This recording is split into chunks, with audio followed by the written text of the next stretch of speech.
Hello, hi, welcome to various root bridges. This is your Kiran Kodmuru. Yes, మరి live sessions conduct చేసేటప్పుడు చాలామంది request చేసినటువంటి video ఏంటంటే వృక్షరాజ్య వర్గీకరణ, classification of plant Kingdom. So మరి ఎక్కడ నుండి ఎలాంటి అంశాలు అడగడానికి ప్రాబిలిటీ ఉంటుంది, మనం ఎక్కడ ఫోకస్ చేయాలి, అదేవిధంగా ఈ ప్లాంట్స్ కింగ్డమ్ క్లాసిఫికేషన్ ఏదైతే ఉందో దాని గురించి అసలు ఎక్కడ ఉంటుంది, ఏం చదవాలి, ఎంతవరకు చదవాలి, సో ఇవి చూసుకుంటే సరిపోతుంది. అండ్ ఫస్ట్ టైం మన ఛానల్ చూసుకుంటే తప్పకుండా సబ్స్క్రైబ్ చేయండి. అండ్ యూస్ఫుల్గా అనిపిస్తే వీడియో తప్పకుండా లైక్ చేయండి. అండ్ అదేవిధంగా వాట్స్ బిహైండ్ అనేటువంటి యాప్ అనేది ప్లే స్టోర్లో అందుబాటులో ఉంటుంది. దాంట్లో డెమో వీడియోస్ ఉంటాయి. అదేవిధంగా వీడియో క్రింద కూడా డెమో వీడియోస్ ఉన్నాయి, చూడండి, డిఎస్సికి యూస్ఫుల్ అయ్యేటువంటివి. సో డెఫినెట్గా యూస్ఫుల్గా అనిపిస్తే డెఫినెట్గా ఈ యాప్ అయితే డౌన్లోడ్ చేసుకోండి. వాట్స్ బిహైండ్ అనేటువంటి యాప్ అనేది ప్లే స్టోర్లో అందుబాటులో ఉంటుంది, రైట్. సో వీడియో 100% యూస్ఫుల్గా ఉంటుందండి. మ్యాక్సిమం ఏరియా నుంచి క్వశ్చన్ అడగని ఛాన్స్ ఉంటుంది. అండ్ ఇది కూడా ఒక చిన్న మారథాన్ సెషన్ లాగానే ఉంటుంది. నాకు తెలిసి మోర్ దెన్ 1 hour అయితే క్లాస్ ఉండడానికి ఛాన్స్ ఉంది. కొంచెం కాన్సన్ట్రేట్ చేయండి. అండ్ అదేవిధంగా నేను ఎక్కడైతే ఏరియా పైన ఎక్కువ ఫోకస్ చేయమంటే ఖచ్చితంగా ఏరియా పైన ఫోకస్డ్గా ఉండండి. ఆ ఏరియా నుండి క్వశ్చన్ అడడానికి ఎక్కువ ఛాన్సెస్ అయితే ఉంటాయి, రైట్. సో మరి వృక్షరాజ్య వర్గీకరణ, రైట్, దీన్ని కాసేపు పక్క పెడితే సెషన్ యొక్క థీమ్ ఏంటి చూద్దాం. సో మనం ఆల్రెడీ జంతురాజ్య వర్గీకరణ 9th క్లాస్లో వస్తుంది మీకు. అదేవిధంగా వృక్షరాజ్య వర్గీకరణ కూడా 9th క్లాస్లో వస్తుంది. చాలా వరకు మనకు అక్కడ కవర్ అవుతుంది. బట్ ఇంకా ఇన్ డీటెయిల్డ్గా మనకి ఏంటంటే intermediate first year second year బుక్లో ఉందండి మొత్తానికైతే. సో బాటనీలో కనపడుతుంది మనకి వృక్షరాజ్య వర్గీకరణ అనేటువంటి స్పెసిఫిక్గా ఉన్నది.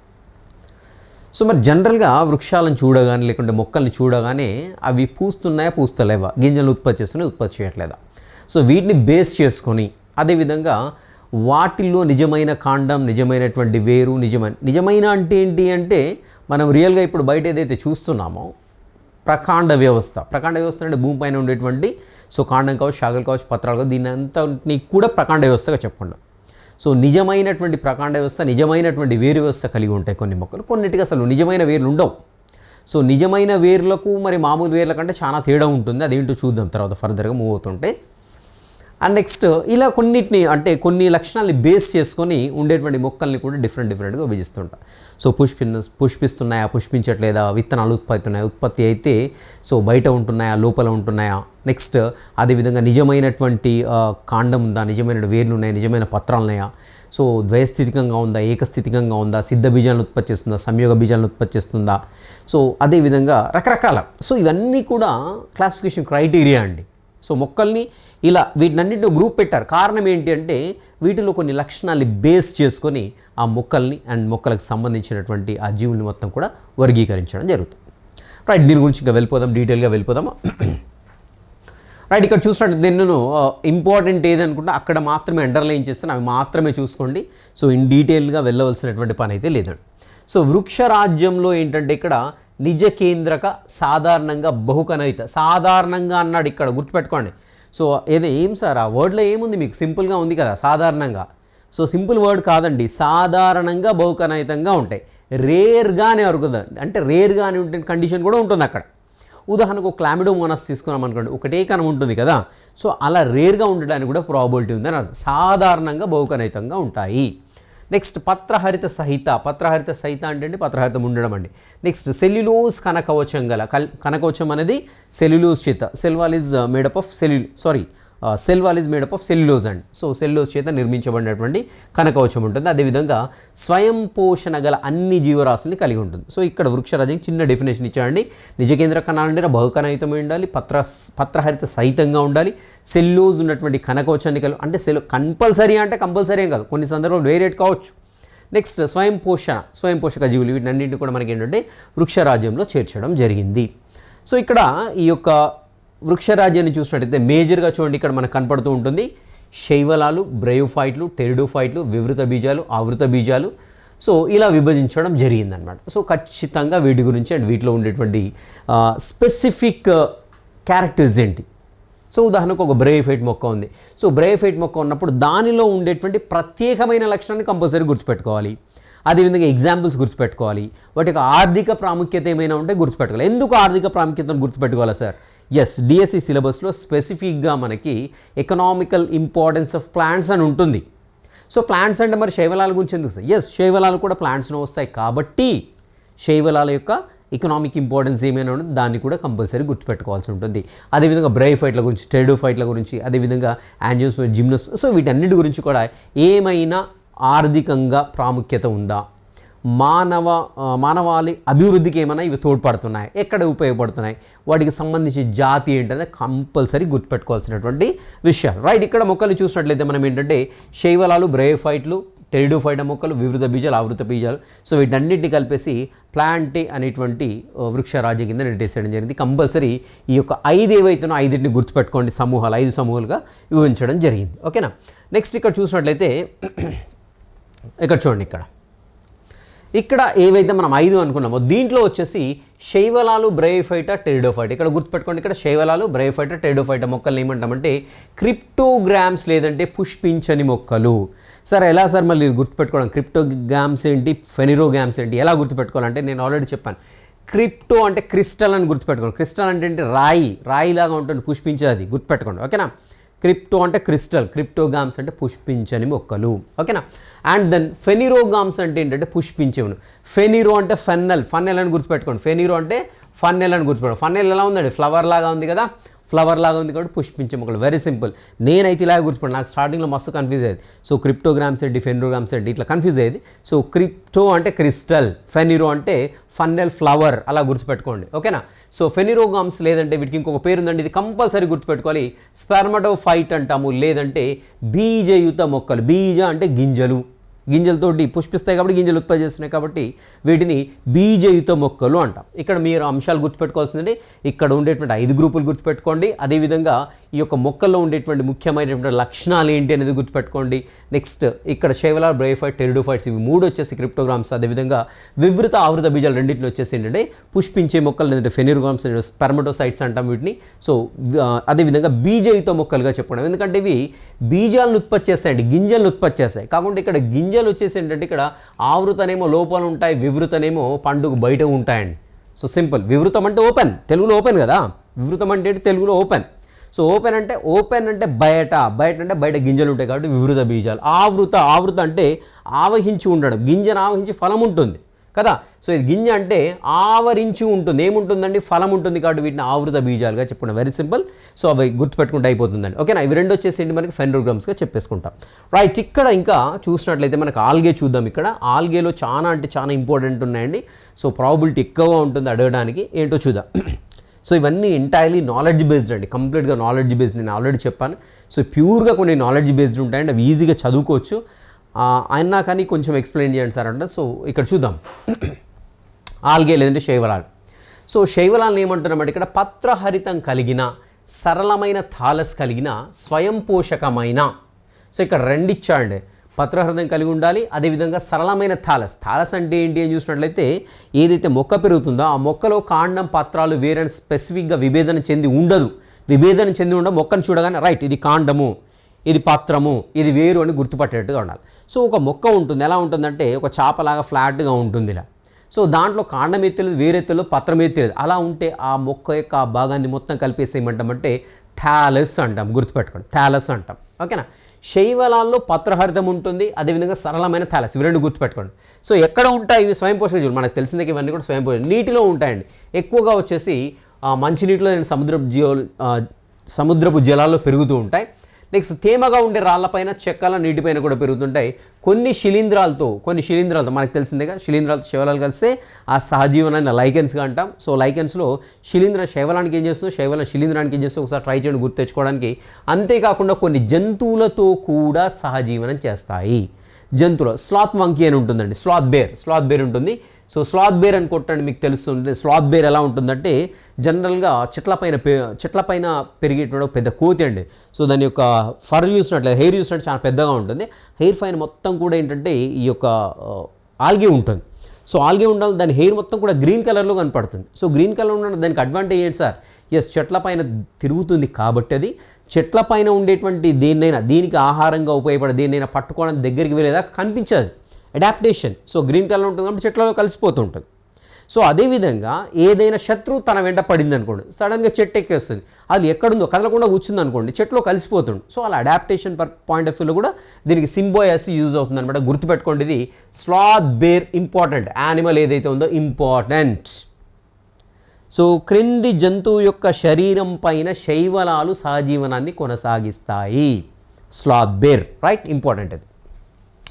రైట్, ఇంకా చూసినట్లయితే వాటి పరిమాణం సూక్ష్మమైన ఏకకణయుత క్లామిడోమోనాస్. సో మరి శైవలాలు ఏకకణయుతం కూడా ఉంటాయి. ఎగ్జాంపుల్ ఏంటి? క్లామిడోమోనాస్. సహానివేశంలో కాడ ఉంటాయి. వాల్వాక్స్ గుర్తుపెట్టుకోండి. తంతు సహితంగా ఉంటాయి యూలోథ్రిక్స్, అదేవిధంగా స్పైరోగైరా. ఓకేనా? సో ఇక్కడ మన క్వశ్చన్ అడగడానికి ఎలా ఛాన్స్ ఉంటుంది? క్రింది వాటిలో తంతుయుత శైవలంని గుర్తించండి. Chlamydomonas, volvox, ulothrix, spirogyra 2 and 3. So అప్పుడు ఏమవుతుంది మనకి? Ulothrix and spirogyra. ఇంకా ఎలా క్వశ్చన్ అడగడానికి ఛాన్స్ ఉంది?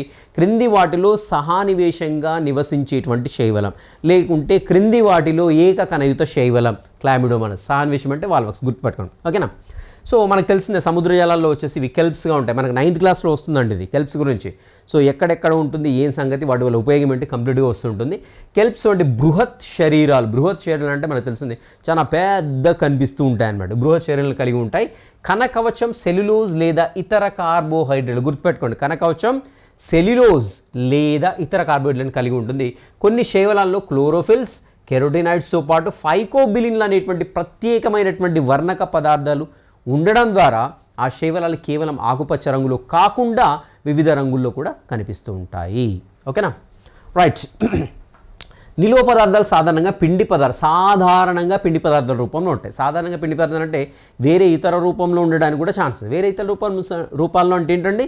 సో ప్రోటీన్స్ రూపంలో నిల్వ చేసుకోవచ్చు, నూనె బిందువుల రూపంలో నిల్వ చేసుకోవచ్చు. అంటే జనరల్గా మాట్లాడినప్పుడు పిండి పదార్థాలు ఏ రూపంలో నిల్వ చేసుకుంటే అంటే ఈ 3 వచ్చేస్తాయి. గుర్తుపెట్టుకోండి. ఓకేనా? రైట్, నెక్స్ట్ చూద్దాం.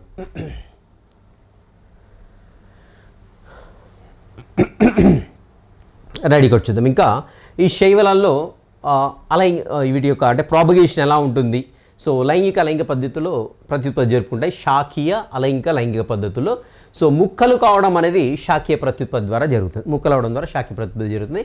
సో ప్రతి ముక్క మళ్ళీ థాలస్గా పెరుగుతుంది. అలైంగిక ప్రత్యుత్పత్తి చూసినట్లయితే వివిధ రకాల సిద్ధ బీజాల ద్వారా. సో మరి సిద్ధ బీజాలు అనేవి ఎన్ని రకాలు ఉంటాయి అంటే చాలా రకాలు ఉంటాయి. కొన్ని చిన్నగా ఉంటాయి, కొన్ని పెద్దగా ఉంటాయి, కొన్ని మూవ్ అవుతూ ఉంటాయి, కొన్ని మూవ్ కాకుండా అలాగే ఉంటాయి. సో అలా మనకు ఉత్పత్తి అయ్యేటువంటి సిద్ధ బీజాలు అంటే మనకు తెలిసిందే కదా.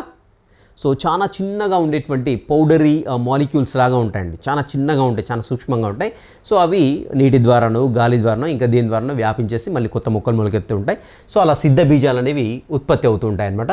సో ఇక్కడ చూసినట్టయితే సిద్ధ బీజాలు ముఖ్యంగా గమన సిద్ధ బీజాల ద్వారా జరుగుతుంది.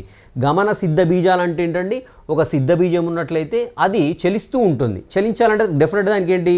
కేశాల వంటి కషాబాలు కంపల్సరీ ఉండవు. 1, 2, 10 మన తర్వాత సంగతి. సో డెఫినెట్గా కషాబాలు ఉంటేనే అది చలించడానికి అయితే అవకాశం ఉంటుంది. సో కషాబ సహితమై ఉంటుంది, ఉండి మొలకెత్తి కొత్త మొక్కలు ఇస్తాయి. సో 2 సంయోగ బీజాలు సంయోగం చెందడం ద్వారా సో లైంగిక ప్రత్యుత్పత్తి మనకు తెలిసిందే. సంయోగ బీజాలు పురుష స్త్రీ లేకుండా సూక్ష్మ స్థూల సంయోగ బీజాలు ఉత్పత్తి 2 కలిసినప్పుడు ఏంటంటే లైంగిక ప్రత్యుత్పత్తి అనేది జరుగుతూ ఉంటుంది. సంయోగ బీజాలు కషాబ సహితమై. గుర్తుపెట్టుకోండి ఇక్కడ. సో ఇక్కడ వరకు ఏంటంటే మనం అలైంగిక ప్రత్యుత్పత్తి గురించి మాట్లాడినాం. ఇక్కడ లైంగిక ప్రత్యుత్పత్తి గురించి మాట్లాడుతున్నాం. సంయోగ బీజాలు కషాబ సహితమై. ఫర్ ఎగ్జాంపుల్ ఇది సిద్ధ బీజం కాదు, సంయోగ బీజమే అనుకుందాం. సో పురుష సంయోగ బీజం అనుకుందాం. ఒకే పరిమాణం కలిగి ఉండొచ్చు. ఓకేనా? ఇక్కడ చూడండి, సంయోగ బీజాలు ఒకే పరిమాణంలో ఉండి చలిస్తూ ఉండడానికి ప్రాబిలిటీ ఉంది. లేదంటే వివిధ పరిమాణాల్లో ఉండడానికి ఛాన్స్. ఒకటి పెద్దగా ఉండొచ్చు, ఒకటి చిన్న. అంటే పెద్దగా చిన్న వేడి గురించి మాట్లాడుతున్నామంటే ఒకటి పురుష సంయోగ బీజం అయి ఉండొచ్చు, మరొకటి స్త్రీ సంయోగ బీజం అయి ఉండొచ్చు. ఎక్కడైనా గుర్తుపెట్టుకోండి, జీవుల్లో సాధారణంగా స్త్రీ సంయోగ బీజం ఏదైతే ఉంటుందో అది పెద్దదిగా ఉంటుంది. జనరల్ కాన్సెప్ట్ అది. ఓకేనా? సో ఒకే పరిమాణం కలిగి ఉండొచ్చు. ఇక్కడ ఎగ్జాంపుల్ ఇచ్చాడు, గుర్తుపెట్టుకోండి. క్లామిడోమోనాస్లో ఏర్పడేటువంటి సంయోగ బీజాలు కషాబ సహితమై ఒకే పరిమాణాన్ని కలిగి ఉంటాయి. ఇంపార్టెంట్. క్రింది వాటిలో ఏ శైవలంలో సంయోగ బీజాలు కషాబయుతమై ఒకే పరిమాణాన్ని కలిగి ఉంటాయి? క్లామిడోమోనాస్. లేదంటే కషాబరహితమై ఒకే పరిమాణంలో ఉండవచ్చు. కషాబరహితం అంటే ఏంటి? చలించలేనటువంటి స్థితిలో ఉండి ఒకే పరిమాణంలో ఉండడానికి ఛాన్సెస్. ఫర్ ఎగ్జాంపుల్ ఈ 2 తీసుకున్నాం అనుకోండి, ఇవేంటి? క్లామిడోమోనాస్లో ఏర్పడేటువంటి సంయోగ బీజాలు. సో ఇవి 2 తీసుకున్నాం అనుకోండి, ఇవి 2 ఏంటి? చలన రహిత అంటే కషాబ రహితమై ఒకే సైజులో ఉంటుంది. దేంట్లో ఉత్పత్తి అయితే అండి నేను చూసినట్టయితే ఇవి స్పైరోగైరాలో ఉత్పత్తి అవుతూ ఉంటాయన్నమాట. సో ఇటువంటి ప్రత్యుత్పత్తి ఏమంటే సమసంయోగ ప్రత్యుత్పత్తి. సమసంయోగం అంటే ఏంటి? ఈ యొక్క సంయోగ బీజాలు 2 కూడా ఒకే సైజు ఉన్నాయి. సో ఒకటి చిన్నగా ఉండి ఒకటి ఇంత పెద్దగా అయితే లేదు కదా. సో రెండు సేమ్ ఉన్నాయి కాబట్టి దీన్ని ఐసోగమిక్ అనుకుంటాం, సమసంయోగం అంటాం అన్నమాట. ఓకేనా, రైట్. నెక్స్ట్ చూద్దాం.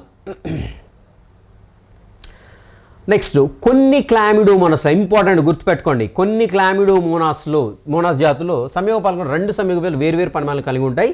సో దానివల్ల దీన్ని అసమ సంయోగం అని కూడా అంటారు. ఇక్కడ వెరీ ఇంపార్టెంట్ అండి. సో క్లామిడోమోనాస్ ఏదైతే దీంట్లో సమసంయోగం జరుగుతుందో అసమ సంయోగం జరుగుతుందంటే జనరల్గా మాట్లాడినప్పుడు సమసంయోగం. బట్ ఎక్సెప్షనల్ కేసు ఉంది ఇక్కడ. ఏంటి? కొన్ని క్లామిడోమోనాస్లో అంటున్నాడు, కొన్ని క్లామిడోమోనాస్ జాతుల్లో అసమ సంయోగం జరుగుతూ ఉంటుంది. ఎందుకంటే సంయోగ బీజాలు రెండు కూడా వేరు వేరు పరిమాణంలో ఉంటాయి. జనరల్గా మాట్లాడితే పురుష సంయోగ బీజం ఎప్పుడైనా ఏ జాతిలోనైనా సాధారణంగా సూక్ష్మంగా ఉంటుంది, అండం యొక్క పరిమాణం పెద్దగా ఉంటుంది. లేదంటే దాన్ని స్త్రీ సంయోగ బీజం అని కూడా అంటాం, దాని యొక్క పరిమాణం జనరల్గా పెద్దదిగా ఉంటుంది. సో ఇక్కడ చూడండి, అసమ సంయోగంలో ఒక స్థూల చలనరహిత అన్నాం, ఒక స్థూల చలనరహిత అంటున్నాం, కదలదు, పెద్దగా ఉంటుంది. నెక్స్ట్ దీన్ని ఏమంటాం? దీన్ని స్త్రీ సంయోగ బీజం అంటాం. రెండోది ఏంటి? సూక్ష్మ చలనయుత పురుష సంయోగ బీజం అంటున్నాం. సో ఇలా చెందడాన్ని ఏమంటాం? రెండు కూడా సంయోగం చెందడం అండ సంయోగం అంటామండి. సో దీనికి ఎగ్జాంపుల్ ఏంటంటే వాల్వాక్స్ అంటాము, ఫ్యూకస్. సో ఇవి రెండు కూడా ఎగ్జాంపుల్, అండ సంయోగానికి ఎగ్జాంపుల్ వాల్వాక్స్, ఫ్యూకస్. క్లామిడోమోనాస్లో ఏం జరుగుతుందంటే అసమ సంయోగం అంటున్నాం. అంతేకాకుండా సమసంయోగం కూడా జరుగుతుంది. ఇక్కడ చూసినట్లయితే ఒకటి పెద్దదిగా ఉండి ఒకటి చిన్నదిగా ఉండేటువంటి రెండింటి మధ్య సంయోగం జరుగుతుంది, దాన్ని అండ సంయోగం అంటాం. ఎగ్జాంపుల్ ఏంటి దీనికి? వాల్వాక్స్ అండ్ ఫ్యూకస్. ఓకేనా. సో జీవచక్రం సాధారణంగా ఏకస్థితికంగా ఉండి సంయుక్త బీజం క్షేకరణ విభజన జరుపుకునే కణం. సో దీన్ని ఏమంటామంటే మ్యోసైట్ లాగా వ్యవహరిస్తుంటుంది. సో ఇక్కడ పాయింట్ అబ్జర్వ్ చేయండి ఒకసారి. జీవిత చక్రం సాధారణంగా ఏకస్థితికంగా ఉండి సంయుక్త బీజం క్షేకరణ, అంటే ఒక మొక్క ఉన్నప్పుడు అది ఏకస్థితికమా ద్వయస్థితికమా? ఉదాహరణకు ఏకస్థితికంగా ఉందనుకుందాం, ఏకస్థితికంగా ఉంది. ఓకేనా. సో ఇప్పుడు ఏకస్థితికంగా ఉన్నటువంటి మొక్క సంయోగ బీజాలను ఉత్పత్తి చేయాలంటే డెఫినెట్గా దాంట్లో సమవిభజన జరగాలి. ద్వయస్థితికం గురించి మాట్లాడట్లేను, ఏకస్థితికం గురించి మాట్లాడుతున్నాను. జస్ట్ నేను ఇక్కడ ఒక చిన్న వేస్తాను చూడండి. సే ఫర్ ఎగ్జాంపుల్ ఒక మొక్క ఉందండి. ఈ మొక్క ఏంటి? ఎన్ అంటే ఏకస్థితికం, అంటే ఒక జత క్రోమోజోములు మాత్రమే ఉంటాయి దాంట్లో. ఒక జత అంటే ఒక క్రోమోజోమ్ కాదండి, 100 అన్న ఉండొచ్చు, 200 ఉండొచ్చు, 300 అన్న, 500 ఉండొచ్చు, ఎన్నైనా ఉండొచ్చు. But only single set of chromosomes are present. If ఆ సిచ్యువేషన్లో దాన్ని ఏమంటామంటే హ్యాప్లాయిడ్ స్టేట్, లేదంటే ఏకస్థితికంలో ఉందంట. ఓకేనా, రైట్. సో దీని నుండి ఇప్పుడు సంయోగ బీజాలు ఉత్పత్తి కావాలంటే జనరల్గా జంతువుల్లో సంయోగ బీజాలు ఉత్పత్తి కావాలంటే జంతువులు అన్నీ కూడా ద్వయస్థితికంలో ఉంటాయి. సంయోగ బీజాలు ఉత్పత్తి కావాలంటే సంయోగ బీజ మాతృ కణంలో క్షేకరణ విభజన జరుగుతుంది. సో ఇక్కడ అలా జరగదు. సమ విభజన ద్వారా మాత్రమే ఇక్కడ మనకి అండాలు కానివ్వండి, అదేవిధంగా శుక్రకణం అంటే పురుష సంయోగ బీజం లేదంటే స్త్రీ సంయోగ బీజం ఏర్పడుతుంది. సో ఇవి రెండు కలిసిందండి. రెండు కలిసిన తర్వాత ఏమవుతుంది? సంయోగ బీజం ఏర్పడింది. ఓకేనా, సంయుక్త బీజం ఏర్పడింది. సంయుక్త బీజం ఏర్పడింది, జైగోట్ అనేది ఫామ్ అయింది. జైగోట్ ఏ స్టేజ్లో ఉంది? ఇప్పుడు ద్వయస్థితికంగా ఉంది. సో మరి ఇది ఈక్వలా? కాదు కదా. ఇప్పుడు దీని నుండి సంయోగ బీజ ఏకస్థితికంలో ఉండే సంయోగ బీజం మొక్క రావాలంటే ఏం కావాలండి? ఇక్కడ క్షయకరణ విభజన జరగాలి. ఇక్కడ ఏంటంటే క్షయకరణ విభజన జరగాలి. క్షయకరణ విభజన జరిగితే మనకు ఏర్పడేటువంటివి పిల్ల ఏవైతే ఉన్నాయో పిల్ల జీవులు సో తల్లిని పోలి ఉంటాయి, ఏకస్థితికంలోకి వెళ్ళిపోతాయి. ఇప్పుడు పాయింట్ చూద్దాం ఇక్కడ ఇంకా. రైట్, ఇక్కడ సో ఇలా జనరల్గా ఈ సంయుక్త బీజం ఏదైతే ఉందో ఈ సంయుక్త బీజం క్షేకరణ విభజన జరుపుకుంటే దీన్ని ఏమంటున్నాం మనం? మియోసైట్ అంటున్నాం. మియోసైట్ అంటున్నాం. ఎందుకు మియోసైట్ అంటే? సైట్ అంటే కణం, మియో అంటే మియోసిస్ జరుపుకుంటుంది. ఏది జరుపుకుంటుంది అంటే సంయుక్త బీజం జరుపుకుంటుంది. సో కాబట్టి దాన్ని ఏమంటున్నాం మనం?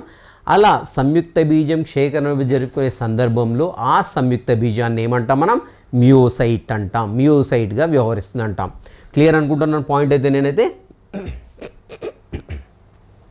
రైట్, మళ్ళీ ఒకసారి చూడండి, మీకు అర్థమైపోతూ ఉంటుంది. ఇప్పుడు జీవిత చక్రం సాధారణంగా ఏకస్థితికంగా ఉంది కదా, సంయుక్త బీజం క్షేకరణ బీజం జరుపుకునేటువంటి కణం. సో కాబట్టి సంయుక్త బీజాన్ని ఏమంటాం మనం? మియోసైట్గా వ్యవహరిస్తూ ఉంటాం అనమాట. రైట్, ఇక్కడ చూద్దాం నెక్స్ట్ పాయింట్. శైవలాలు ఎన్నో రకాలు ఉపయోగపడతాయి. రైట్, భూమిపై కర్బన స్థాపనలో కనీసం సగభాగం శైవలాల ద్వారా జరుగుతుంది. కర్బన స్థాపన అంటే ఏంటంటే పిండి పదార్థం తయారు కావడం. సో మ్యాక్సిమం అంటే 50% ఆఫ్ మనకి పిండి పదార్థం దేనివల్ల తయారవుతుందంటే కేవలం శైవలాల ద్వారానే జరుగుతూ ఉంటుంది. ఓకేనా. ఆక్సిజన్ స్థాయిని పెంచడంలో ఉపయోగపడతాయి, ఆహార వలయకుల ఆధారంగా ఉపయోగపడతాయి, ప్రాథమిక ఉత్పత్తిదారులుగా చాలా కీ రోల్ ప్లే చేస్తూ ఉంటాయి. నెక్స్ట్ ఇక్కడ చూడండి, ఇది గుర్తుపెట్టుకోండి, పోర్ఫైరా, లామినేరియా, నెక్స్ట్ సర్గాసం, ఈ యొక్క శైవలాల పేర్లు కంపల్సరీ గుర్తుపెట్టుకోవాలని ఎగ్జాంపుల్.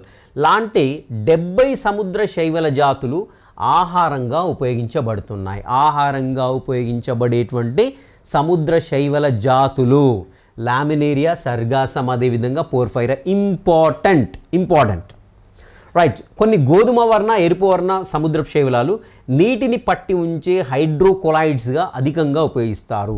సో క్రింది వాటిలో ఏ శైవలాలని హైడ్రోకొలాయిడ్స్గా ఉపయోగిస్తారు? సో ఏ శైవలాలని? గోధుమ వర్ణ, అదేవిధంగా ఎరుపు వర్ణ సముద్ర శైవలాలు, రోడోఫైసి, అదేవిధంగా ఇవి వచ్చేసేమో ఫియోఫైసి తరగతి సమూహానికి చెందినటువంటి శైవలాలు. ఫియోఫైసి, రోడోఫైసి తర్వాత చూద్దాం. ఇది గోధుమ వర్ణ, ఎరుపు వర్ణ సముద్ర శైవలాలు నీటిని పట్టి ఉంచేటువంటి హైడ్రోకొలాయిడ్స్. హైడ్రో అంటే నీరు కదా, సో నీటిని పీల్చుకున్న కొలాయిడ్ స్థితికి వెళ్ళిపోతుంది కాబట్టి దీన్ని హైడ్రోకొలాయిడ్స్ అంటాం. ఏవి ఉపయోగపడుతున్నాయి ఇక్కడ అంటే 2, ఒకటి గోధుమ వర్ణ శైవలాలు, రెండోది వచ్చేసి ఎరుపు వర్ణ శైవలాలు. గుర్తుపెట్టుకోండి. నెక్స్ట్ ఉదాహరణకు ఇక్కడ చూసినట్లయితే మనకి ఆల్జిన్, ఇది వచ్చేసి గోధుమ వర్ణ శైవలానికి ఎగ్జాంపుల్. గుర్తుపెట్టుకోండి, గోధుమ వర్ణ శైవలానికి ఆల్జిన్ ఎగ్జాంపుల్. నెక్స్ట్ కరాజిన్ అని వచ్చేసి ఇది ఎరుపు వర్ణ శైవలానికి ఎగ్జాంపుల్. గుర్తుపెట్టుకోవాలి, వెరీ ఇంపార్టెంట్. ఎరుపు వర్ణ శైవలం అంటే గోధుమ వర్ణ శైవం, వాణిజ్యపరంగా ఉపయోగించేటువంటి ఈ యొక్క జాతులు అన్నమాట. ఓకేనా? సో మనకి సింపుల్ ఇక్కడ ఒక పాయింట్ ఏంటంటే గుర్తుపెట్టుకోవాల్సింది మీరు, గోధుమ వర్ణ శైవలాలు, ఎరుపు వర్ణ శైవలాలు ఏవైతే ఉన్నాయో ఈ రెండింటికి కూడా మనకి హైడ్రోకొలాయిడ్స్ని తయారీలో ఉపయోగిస్తూ ఉంటారు. ఎరుపు వర్ణ శైవలాల్లో దీన్ని ఉపయోగిస్తారని చూసినట్టయితే ఇక్కడ మనకి, సో ఇక్కడ ఇచ్చాడు కదా మనకి రైట్, కరాజిన్ ఉపయోగిస్తుంటారు. అదేవిధంగా మనకి గోధుమ వర్ణ శైవలాల్లో చూసినట్టయితే ఆల్జిన్ ఉపయోగిస్తుంటారు వాణిజ్యపరంగా. నెక్స్ట్ ఇక్కడ చూసినట్టయితే జెలీడియం గ్రాసిలేరియా, జెలీడియం మరియు గ్రాసిలేరియా నుంచి లభ్యమయ్యేటువంటి ఉత్పత్తుల్లో ఒకటైన జున్నుగడ్డి సూక్ష్మజీవులు పెంచడానికి. సో మనకి మైక్రోబియల్ కల్చర్స్ ఉంటాయి కదా, సో బ్యాక్టీరియాలు పెంచడము, లేదంటే ఇంకా రకరకాల శైవలాలు, ఇంకా వేరే పెంచడానికి ఉపయోగించేందుకు మనకు ఉపయోగపడేటువంటి శైవలాలు ఏవి అంటే జెలీడియం, అదేవిధంగా గ్రాసిలేరియా. సో ఇక్కడ ఎకనామికల్ ఇంపార్టెన్స్ అనేవి ఇక్కడ కనపడుతున్నాయండి. Very very very important. గుర్తుపెట్టుకోండి, క్వశ్చన్ అడడానికి ప్రాబిలిటీ ఎక్కువగా ఉంటుంది. ఓకేనా? జెలీడియం గ్రాసిలేరియా నుంచి లభ్యమయ్యేటువంటి ఉత్పత్తులు ఒకటైనటువంటి అగార్, జున్నుగడ్డ అంటే అగార్ అండి. ఓకేనా? సో సూక్ష్మజీవులు పెంచడానికి ఐస్ క్రీమ్లు, జెల్లీల తయారీలో వాడుతున్నారండి. సో అగార్ని ఎక్కడ వాడతారు? సూక్ష్మజీవులు పెంచడానికి, ఐస్ క్రీమ్ల తయారీ, అదేవిధంగా జెల్లీల తయారీలో ఉపయోగిస్తుంటారు. నెక్స్ట్ వచ్చేసి మనకి ఇక్కడ లామినేరియా అనేటువంటి కెల్ప్ అంటే సముద్ర కలుపు మొక్క. ఓకేనా? సో దీని నుండి అయోడిన్ని సేకరిస్తారు. Very very important. క్రింది వాటిలో ఏ శైవలం నుండి అయోడిన్ని తయారు చేస్తారు? లామినేరియా అనేటువంటి శైవలం. గుర్తుపెట్టుకోండి. ఓకేనా?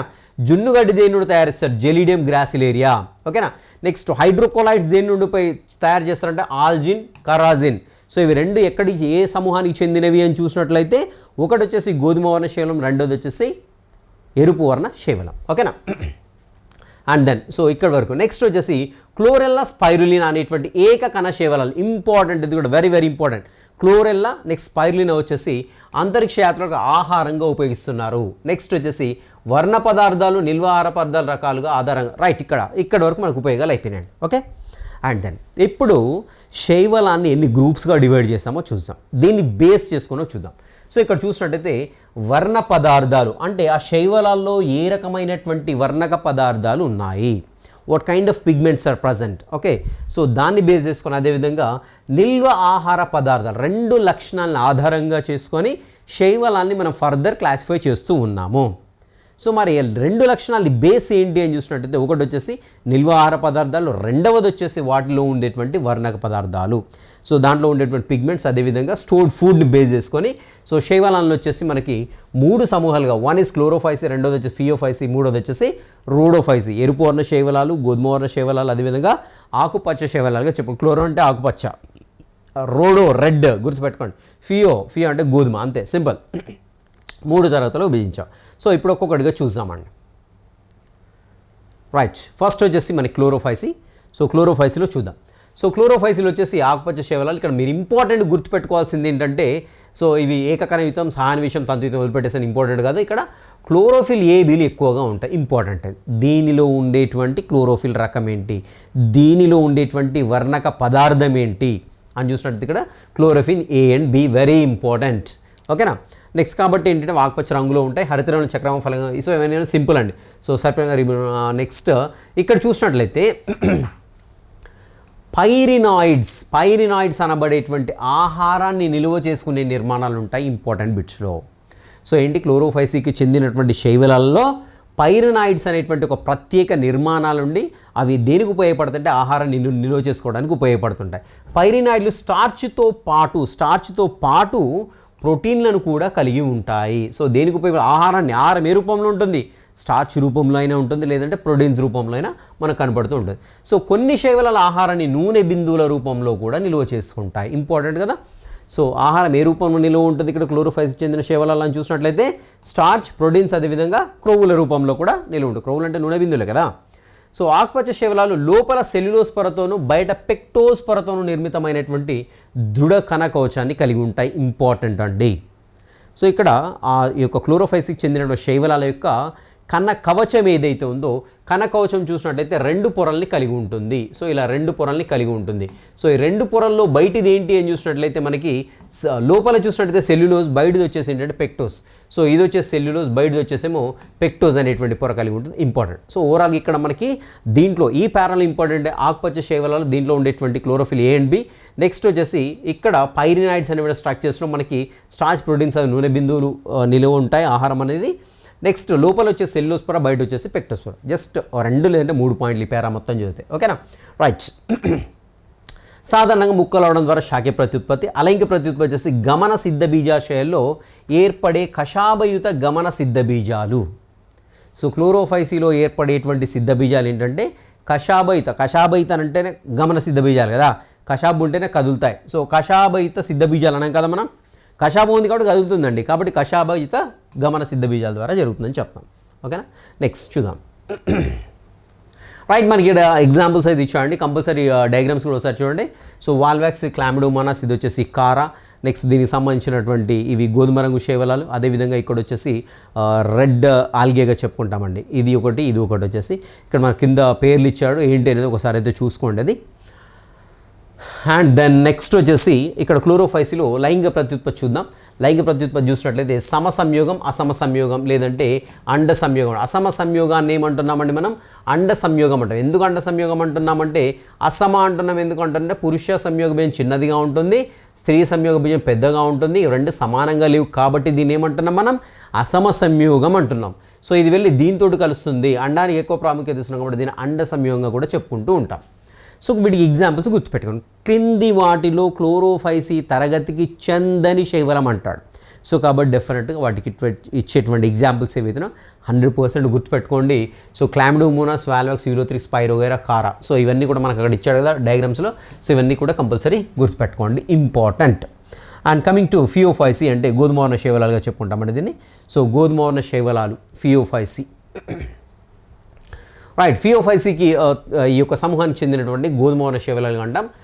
రండి ఇక్కడ చూసినట్లయితే నెక్స్ట్ తంతుయుతంగా రైట్ ఇక్కడ చూసినట్లయితే కెల్ప్ వంటి వాటిలో 100 మీటర్ల ఎత్తు వరకు చేరుతాయి. సో వీటి యొక్క సైజు గురించి డిస్క్రైబ్ చేసినప్పుడు ఏంటంటే గోధుమవర్ణ శైవలాల్లో మనకి ఏంటంటే స్పెషల్లీ కెల్ప్స్ అండి, సముద్రంలో ఉండేటువంటి కలుపు మొక్కలు కదా కెల్ప్స్ అంటే 100 మీటర్ల ఎత్తు వరకు కూడా. ఇక్కడ చూసినట్లయితే మనకి క్లోరోఫిల్ ఏసీ, నెక్స్ట్ కెరోటినాయిడ్స్, అదేవిధంగా జాంతోఫిల్స్. సో 3 రకాల వర్ణద్రవ్యాల్ని కలిగి ఉన్నాయి. Important, very very important. So chlorophyceae ఏమున్నాయండి, క్లోరోఫిల్ ఏ మరియు బి ఉన్నాయి. ఇక్కడ వచ్చి చూసినట్టయితే chlorophyll a, c, carotenoids and xanthophylls, ఇవి 5 రకాలు ఉన్నాయి ఇక్కడ మనకి కదా. 4 ఉన్నాయా, రైట్ 4 ఉన్నాయి. Chlorophyll A, chlorophyll A C, C, carotenoids, అదేవిధంగా జాంతోఫిల్స్. సో మీరు ఎలా గుర్తుపెట్టుకోండి, క్లోరోఫిల్ ఏనా, బీనా, ఏసా, ఓన్లీ ఏనా, సీనా అని గుర్తుపెట్టుకోవాలంటే, సో గోధుమల్ని ఏసీ గోడాన్లో ఏసీ గోడాన్లో స్టోర్ చేసుకుంటున్నాం. అని గుర్తుపెట్టుకోండి. గోధుమలు అంతే కదా, స్టోర్ చేసేటప్పుడు ఏసీ పెద్ద గోడాన్లు ఉంటాయి, ఏసీ మొత్తం ఉంటాయి దాంట్లో. గోధుమల్ని ఏసీలో స్టోర్ చేసుకుంటే చెడిపోకుండా ఉంటాయి అనమాట, అలా గుర్తుపెట్టుకోండి. సో గోధుమవర్ణ శైవలాల్లో ఏముంటుంది, క్లోరోఫిల్ ఏ అండ్ సి ఉంటుంది. సింపుల్, గుర్తుపెట్టుకోండి. నెక్స్ట్ జాంతోఫిల్ వర్ణద్రవ్యం. జాంతోఫిల్స్ ఏ రూపంలో ఉంటాయి వర్ణద్రవ్యమైనటువంటి ఫ్యూకోజాంతిన్ పరిమాణాన్ని అనుసరించి ఆలివ్ ఆకుపచ్చ నుంచి రకరకాల గోధుమ. సో ఇక్కడ గోధుమ వర్ణ శైవలాలకు ఆ యొక్క రంగు రావడానికి ముఖ్యమైన కారణం ఏంటంటే ఇక్కడ జాంతోఫిల్స్ అండి, ఫ్యూకోజాంతిన్. అది ఎంత పరిమాణంలో దాన్ని బట్టేసి వీటి యొక్క కలర్ అనేది వ్యారీ అవుతుంది. ఆహారం అనేది లామినారిన్ లేదా మానిటాల్ అనే సంక్షిప్త హైడ్రోకార్బన్ రూపంలో నిల్వ చేయబడుతుంది. బిట్స్లో ఇంపార్టెంట్. ఫియోఫైసీ సమూహానికి చెందినటువంటి గోధుమ వర్ణ శైవలాల్లో కార్బోహైడ్రేట్లు ఏ రూపంలో నిల్వ చేయబడతాయంటే లామినారిన్ లేదంటే మానిటాల్ అనేటువంటి ఆ యొక్క రూపంలో ఈ యొక్క సంక్షిప్త కార్బోహైడ్రేట్లు నిల్వ చేయబడతాయి. ఇంపార్టెంట్, గుర్తుపెట్టుకోండి. నెక్స్ట్ శాఖీయ కణాలు సెల్యూస్ కణకోశం కలిగి వెలుపల ఆల్జిన్. సో అక్కడ వెలుపల ఏముందండి మనకి క్లోరోఫైసిలో చూసినట్టయితే వెలుపల ఏముంది ఒకసారి ట్రై చేయండి. లోపల సెల్లో ఉంది, బయట ఏముందంటే ఒకసారి గుర్తు తెచ్చుకొని ట్రై చేయండి. ఇక్కడ చూసినట్లయితే వెలుపల వచ్చేసి ఆల్జిన్ అనేటువంటి జిగురు పొర చేత కప్పబడి ఉంటాయి గోధుమ వర్ణ శేవలాలు. ఓకేనా? సో క్లోరోఫైసిల్ ఏమున్నాయండి? సో ఒకసారి ట్రై చేయండి రికాల్ చేసుకోవడానికి. సో జిగురు పొరతో కప్పబడి ఉంటాయి. వదిలిపెడదాం అది ఇంకా. రైట్. ఈ మొక్క శరీరం స్థాపనాంగం ద్వారా ఆధారానికి లగ్నీకరణి స్టైప్ అనేటువంటి కాడ వంటి నిర్మాణాన్ని, ఫ్రాన్స్ అనబడే పత్రం వంటి కిరణజన సంశ్లేషణ నిర్మాణాన్ని కలిగి ఉంటుంది. ఇక్కడ చూడండి, ఆధారానికి స్థాపన ఇచ్చే నిర్మాణాన్ని ఏమంటున్నాం? స్టైప్ అంటున్నాం. ఓకేనా? నెక్స్ట్ కాండం వంటి నిర్మాణం అనే కాడ వంటి నిర్మాణం అండి స్టైప్ ఇది. ఓకేనా? ఫ్రాన్స్ ఏమో పత్రం వంటి నిర్మాణాన్ని కలిగి ఉంది. ఫ్రాన్స్ అనేవి పత్రాల లాంటి నిర్మాణం. కాడ వంటి నిర్మాణం ఏంటి? స్టైప్ అండి, గుర్తుపెట్టుకోండి. సో ఈ యొక్క ఫ్రాన్స్ అనేటువంటి నిర్మాణాల ద్వారానే ఇది ఏం చేస్తుందంటే కిరణజన్య సంయోక్రియ జరుపుకుంటుంది. ఒకసారి చూద్దాం ఫ్రాన్స్ అనే నిర్మాణాలు ఎక్కడ ఉన్నాయని చూసినట్టయితే ఇక్కడ చూడండి మనకి. రైట్, ఇక్కడ చూడండి, ఇదేమో స్టైప్ అండి. ఓకేనా? ఇది స్టైప్ అంటాం. ఇది కాడ స్థాపనం కదా. ఇవి రెండింటిని కలిపేసి ఏమంటున్నామంటే మనం ఇప్పుడు చెప్పినట్టుగా రెండింటిని కలిపి స్టైప్ అంటున్నాం. ఇదేంటి? ఫ్రాండ్ అంటున్నాం. ఫ్రాండ్ ఇదేంటి? పత్రం వంటి నిర్మాణం కిరణజన్య సంయోక్రియ జరపడానికి ఉపయోగపడుతూ ఉంటుంది అన్నమాట. ఓకేనా? క్లియర్?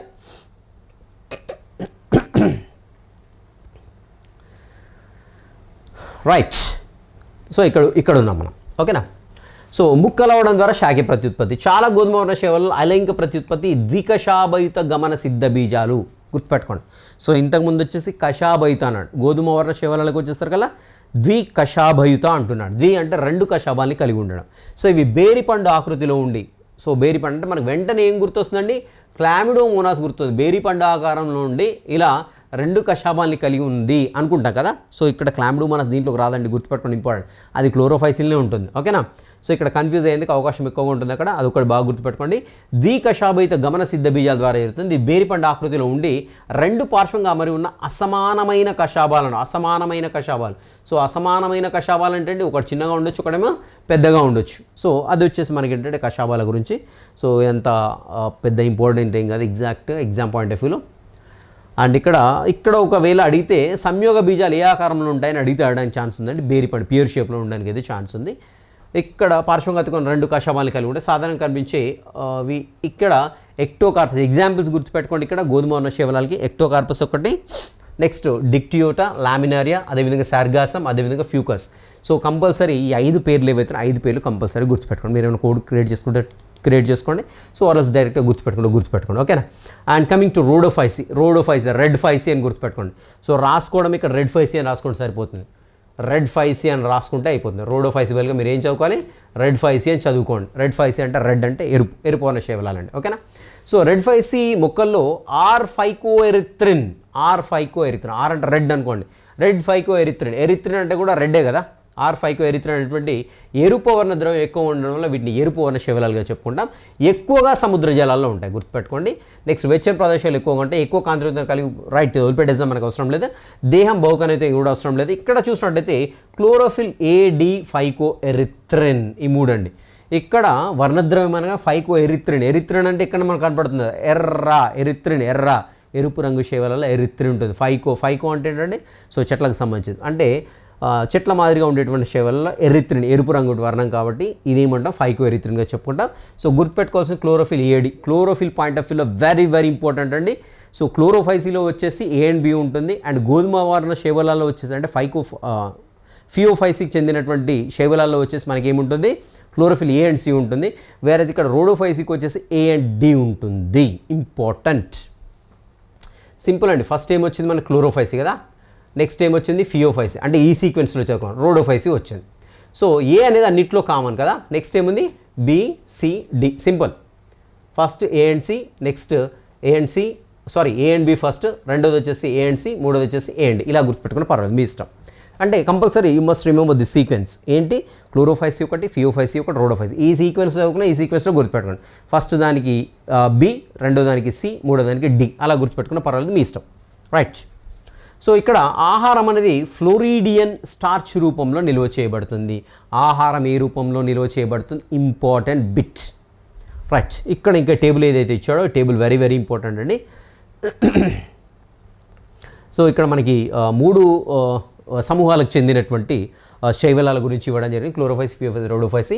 ఆకుపచ్చ, గోధుమ, ఎరుపు. సో ఆల్రెడీ చెప్పారు రోడో రెడ్, సో ఫియో గోధుమ, క్లోరో ఆకుపచ్చ. రైట్, సో ఇక్కడ వచ్చేసి ఏబి, ఏసీలో గోధుమలు పెడుతున్నాం కాబట్టి క్లోరోఫిల్ ఏసీ.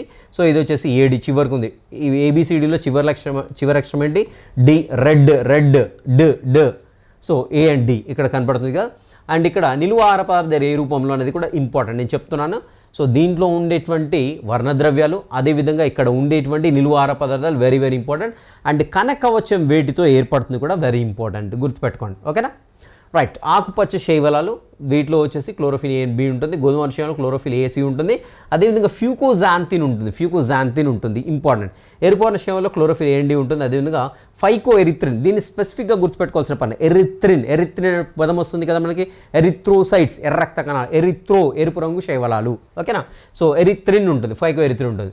సో ఇక్కడ నిలువ ఆహారపదం స్టార్చ్, ఇక్కడ వచ్చేసి మానిటల్ లామినారిన్. అదేవిధంగా ఇక్కడ ఫ్లోరిడియన్ స్టార్చ్ అనే రూపంలో ఆహారపదం రోడోఫైసికి చెందినటువంటి ఎరుపు వర్ణ శైవలాల్లో నిలవ ఉంటుంది.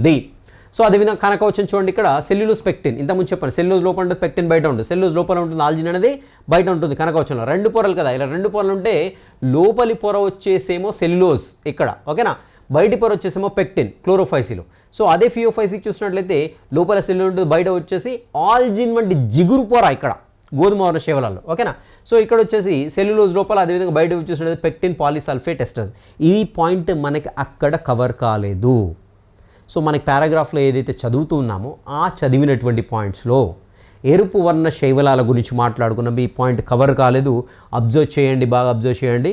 సో ఇది ఇంపార్టెంట్. సెల్యులోజ్ ఏమో లోపల వైపు ఉంటుంది, బయట వైపు వచ్చేసి పెక్టిన్, అదేవిధంగా పాలిసల్ఫేట్ ఎస్టర్ వంటి వాటితో నిర్మితమైనటువంటి కనకవచం బయట వైపు ఉంటుందన్నమాట. కనకవచం బయట వైపు ఉండేటువంటి పొర దేని చేత ఏర్పడుతుందని చూసినట్లయితే పెక్టిన్ లేదా పాలిసల్ఫేట్ ఎస్టర్స్తో ఏర్పడుతుంది. లోపల వైపు సెల్యులోజ్, ఇక్కడ కూడా సేమ్ సెల్యులోజ్ లోపల వైపు, ఆల్జిన్ అనేటువంటి జిగురు పొర బయట వైపు అనమాట. సో ఇలా ఇవి కంపల్సరీ గుర్తుపెట్టుకోవాల్సి ఉంటుంది. అండ్ ఇది అంత పెద్దగా అవసరం లేదండి, ఇవి ఎక్కడ ఉంటాయి ఇది కూడా అవసరం లేదు. ఇక్కడ గుర్తుపెట్టుకోండి, ఇది కూడా అంటే కషాబాల యొక్క అమరిక గురించి ఇవ్వడం జరిగింది. ఓకేనా? రైట్, నెక్స్ట్ చూద్దాం. ఇక్కడ సో ఎరుపు శైవలాలు ముక్కలు అవడం మనకందరికీ తెలిసిందే. ముక్కలు అవడం ద్వారా శాఖీయ ప్రతిపద. అలైంగిక ప్రతిపద వచ్చేసి చలనరహిత సిద్ధ బీజాలు. అక్కడ పైన రెండిట్లో కూడా చలన సహిత వచ్చాయి, ఇక్కడ చలనరహిత సిద్ధ బీజాలండి. సో నెక్స్ట్ లైంగిక ప్రత్యుత్పత్తి చలనరహిత సంయోగ బీజాలు. ఇక్కడ లైంగిక ప్రత్యుత్పత్తి ఇక్కడ కషాబాలని ఉండవు. సో కాబట్టి ఏంటంటే సిద్ధ బీజాలు కావచ్చు, సంయోగ బీజాలు కావచ్చు, రెండు కూడా చలనరహితంగా ఉంటాయి. సో కూజ ఆకారంలో స్త్రీ సంయోగ బీజాన్ని కార్పోగోనియం అంటాం, గుర్తుపెట్టుకోండి. కార్పోగోనియం అంటే కూజ ఆకారంలో ఉండేటువంటి స్త్రీ సంయోగ బీజాన్ని కార్పోగోనియం అంటాం. కషాబరహిత పురుష సంయోగ బీజాన్ని స్పెర్మేషియం, మనకు అక్కడనే కనపడుతుందండి. కార్పెల్ అంటాం కదా, కార్పెల్ అంటాం. సో స్పెర్మ్ అంటాం కదా, స్పెర్మేషియం. అదేవిధంగా ఇక్కడ కార్పోగోనియంగా చెప్పుకుంటూ ఉంటాం అన్నమాట. ఓకేనా? రైట్, ఇక్కడ చూసినట్లయితే సాధారణంగా కనిపించే ఎరుపు రంగు శైవలకు ఎగ్జాంపుల్ గుర్తుపెట్టుకోండి. గ్రాసిలేరియా జెలీడియం అనేటువంటి పేర్లు ఎక్కడ వచ్చాయి ఆల్రెడీ ఇంతకుముందు కదా, ట్రై చేయండి. సో జునుగడ్డిని తయారు చేయడానికి ఉపయోగించేటువంటి శైవలాలు. సో దేనికి ఉపయోగిస్తాం? సూక్ష్మజీవుల పెంపకానికి, అదేవిధంగా ఫుడ్ ఐటమ్స్లో ఉపయోగిస్తుంటామని ఇంతకుముందు పాయింట్ వచ్చింది రెండు గురించి. సో డెఫినెట్గా గుర్తుపెట్టుకోండి. నెక్స్ట్ పాలిసైఫోనియా పోర్ఫైరా. సో ఇవి వచ్చేసి ఎరుపు రంగు శైవలాలకి example. Right, coming to bryophytes. Just 1 second అండి.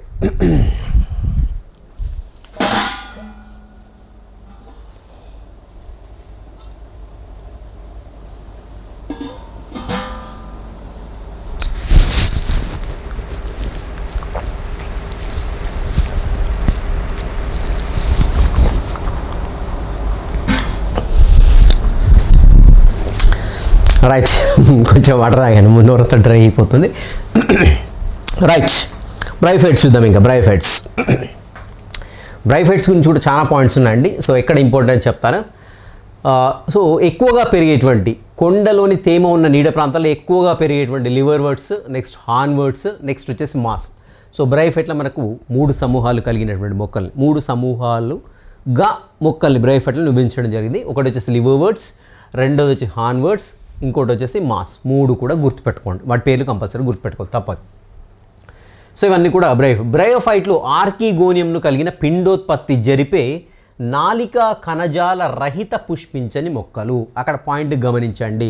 సో క్రింది వాటిలో నాలికా కణజాల రహిత పుష్పించని మొక్కలు అంటాడు.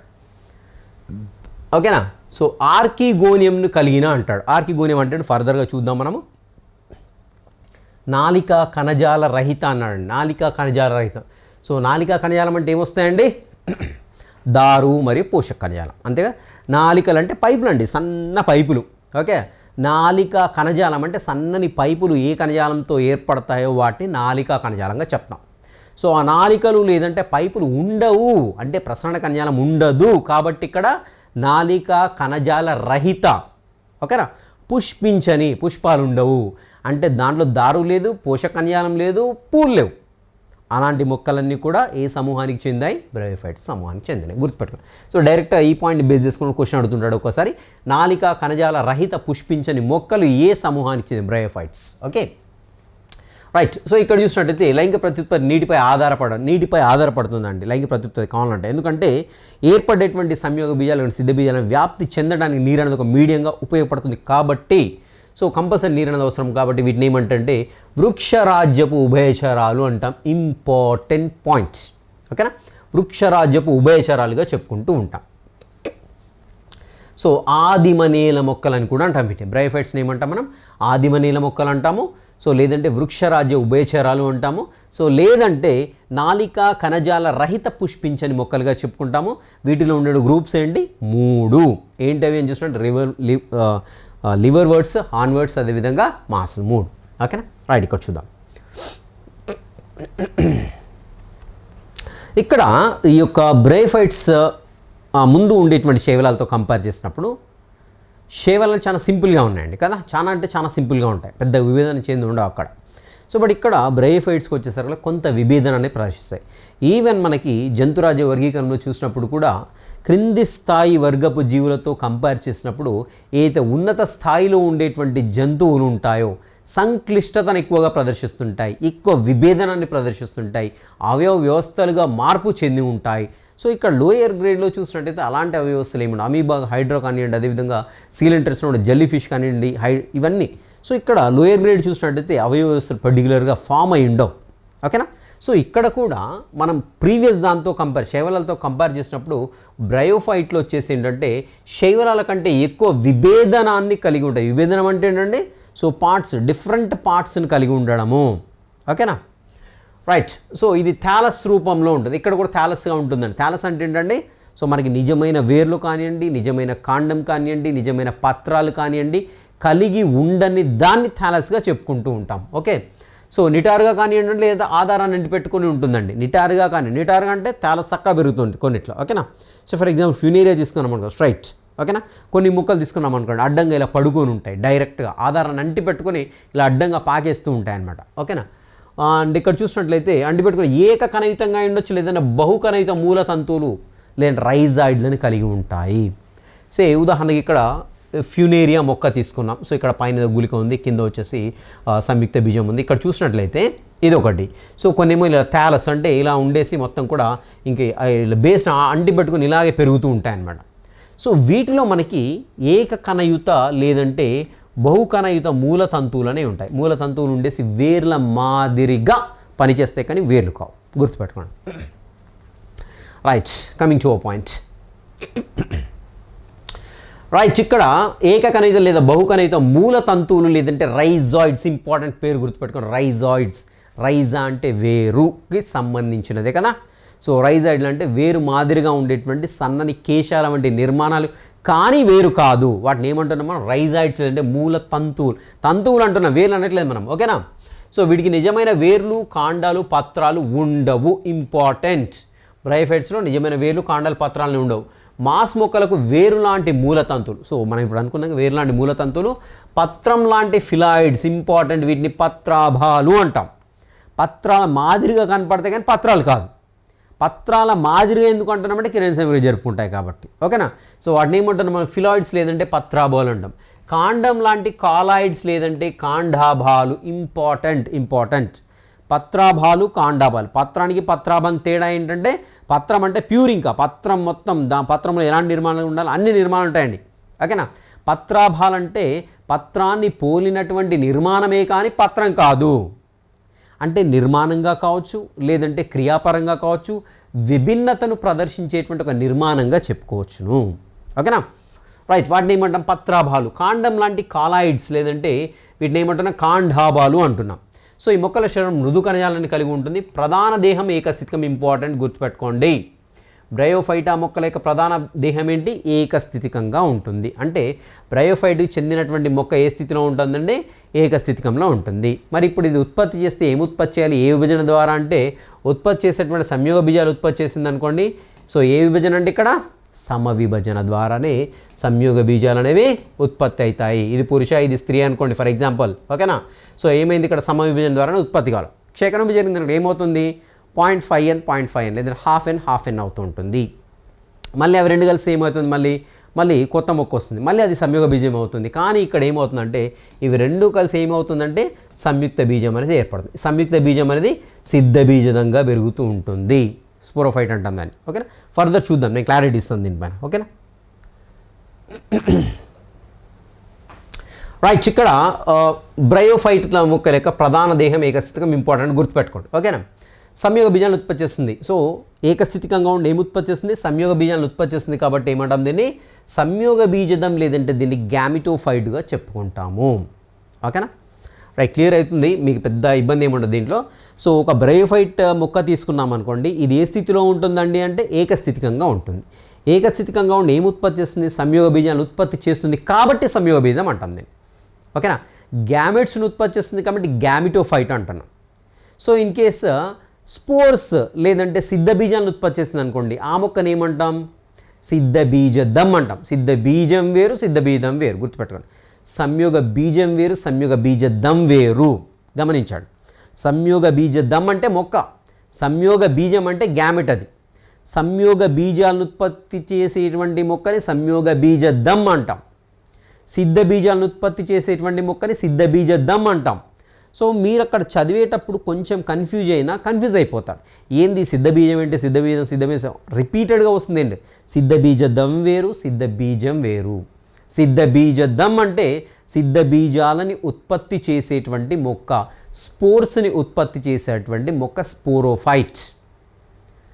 ఓకేనా, అర్థమవుతుంది. The plant which produce the spores is known as sporophyte.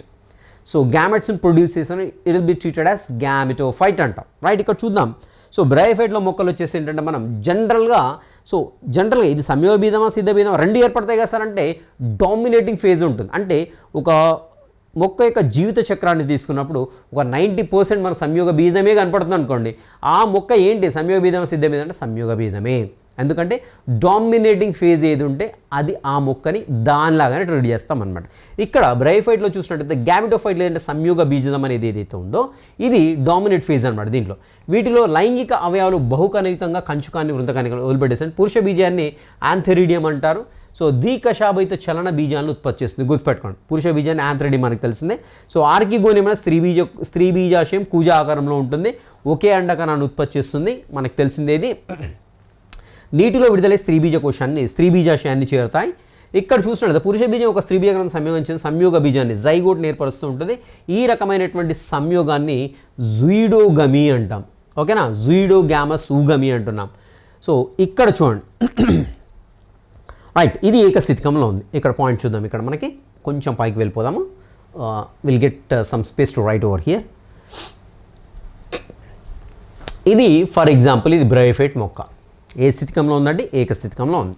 So ఇది ఏం ఉత్పత్తి చేసింది అని చూసినట్లయితే చిన్నగా ఉండేటువంటి చలన పురుష ఇది సంయోగ బీజదం ఏకస్థితికంలో ఉంది కాబట్టి సంయోగ బీజాలను ఉత్పత్తి చేస్తుంది. సో ఆర్కిగోనియం ఉంటుంది, అదేవిధంగా ఆంథెరిడియం ఉంటుంది. సో ఇది స్త్రీ సంయోగ బీజం. ఇప్పుడు ఇది ఎలా ఉత్పత్తి చేసింది సంయోగ బీజాలు అంటే ఇక్కడ సమవిభజన ద్వారా ఉత్పత్తి చేసింది. క్లియర్?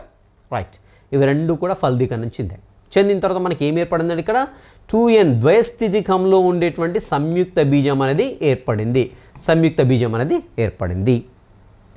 రైట్, ఇప్పుడు మళ్ళీ దీని నుండి మనకి ఏం రావాలండి? ఇక్కడ ఏకస్థితికంలో ఉండేటువంటి సంయోగ బీజదం ఉత్పత్తి కావాలి. కాబట్టి ఇక్కడ క్షేకరణ విభజన జరుపుకుంటుంది. సంయుక్త బీజం అనేది క్షేకరణ విభజన జరుపుకొని మళ్ళీ సిద్ధ బీజాలను, ఏకస్థితికంలో ఉండేటువంటి సిద్ధ బీజాలని ఉత్పత్తి చేస్తుంది. సో ఉత్పత్తి చేసిన తర్వాత ఇవి మళ్ళీ క్రింద పడి మొలకెత్తి మళ్ళీ సంయోగ బీజంగా మారిపోతూ ఉంటాయి. ఓకేనా?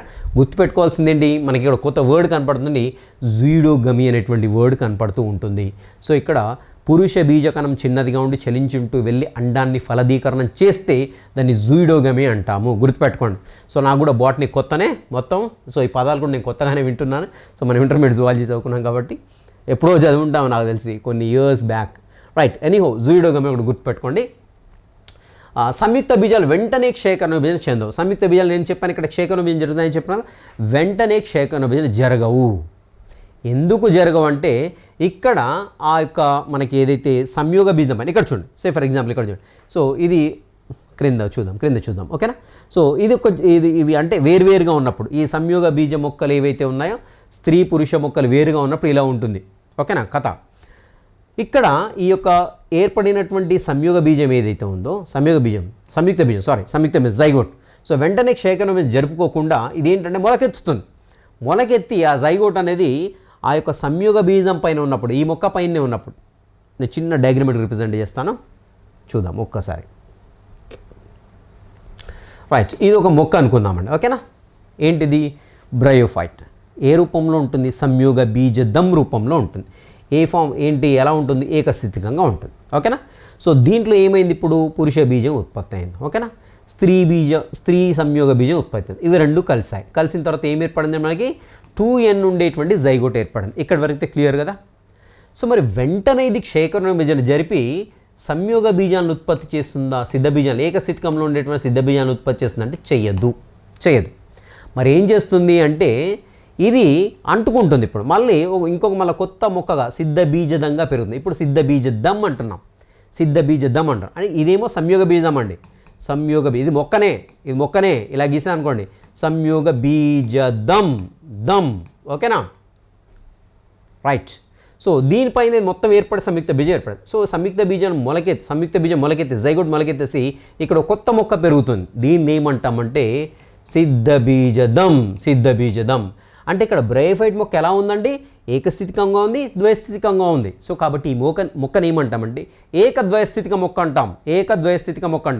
ఇక్కడ సపరేట్ కావట్లేదు, రెండు కలిసే పెరుగుతున్నాయి. క్రింద సంయోగ బీజం ఉంది, పైన సిద్ధ బీజం ఉంది. ఈ సిద్ధ బీజం ఏం చేస్తుంది? సిద్ధ బీజాశయాన్ని ఏర్పరచుకుంటుంది.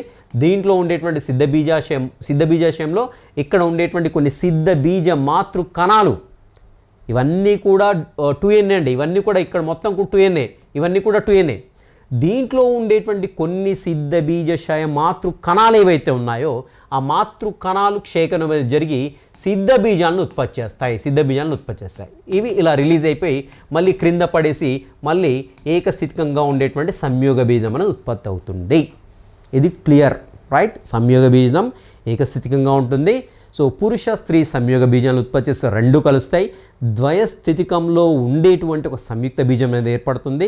ఇది వెంటనే క్షేకరణ విభజన జరపకుండా సంయోగ బీజం అంటి పెట్టుకొని పెరిగి సిద్ధ బీజ కోశాన్ని ఏర్పరచుకొని దానిలో సిద్ధ బీజాల ఉత్పత్తి సమయంలో మాత్రమే అవి క్షేకరణ జరుపుకొని సిద్ధ బీజాలను ఏర్పరిచి ఆ సిద్ధ బీజాలు వ్యాప్తి చెంది మళ్ళీ క్రింద పడి మళ్ళీ సంయోగ బీజం అనేది పెరుగుతూ ఉంటుంది.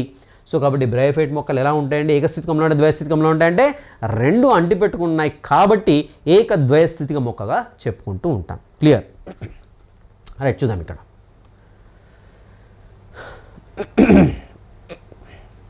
ఇప్పుడు చెప్పుకున్నాం కదండి. సో ఇది గ్యామెటోఫైట్, దీనిపైన ఇది వచ్చేసి స్పోరోఫైట్ సిద్ధబీజం. సో ఇలా పెరుగుతూ ఉంటుందండి. దీనిపైన ఇక్కడ ఉత్పత్తి అయిన తర్వాత మళ్ళీ సిద్ధబీజం, ఇక్కడ గుళికలో సిద్ధబీజాలు ఏర్పడి క్రింద పడేసి మళ్ళీ పెరుగుతూ ఉంటాయన్నమాట. సో ఇవి తర్వాత ఫర్దర్గా డిస్కస్ వీలైతే చేద్దాం అది. రైట్. సిద్ధ బీజం స్వతంత్రంగా జీవించలేదు కదా. సో కిరణ్ సమగ్ర జరుపుకునే సంయోగ బీజదం నుండి ఆహారాన్ని ఇప్పుడు సంయోగ బీజం పైన పెరిగింది కదా ఇలా సిద్ధ బీజం అనేది, కాబట్టి ఏంటి సంయోగ బీజం నుండి ఇది ఆహారాన్ని గ్రహిస్తూ ఉంటుంది. సో కొన్ని కణాలు సిద్ధ బీజ మాతృ కణాలుగా వ్యవహరించేసి క్షేకరణ విభజన జరిగి ఏకస్థితిక సిద్ధ బీజాలు ఏర్పడతాయి. సిద్ధ బీజాలు మొలకెత్తి సంయోగ బీజాన్ని ఏర్పడతాయి. ఇప్పుడు చెప్పుకున్నటువంటి పాయింట్లే. సో బ్రయోఫైటా మొక్కలన్నీ సమసిద్ధ బీజ స్థితి అంటే చెప్తాను ఇప్పుడు.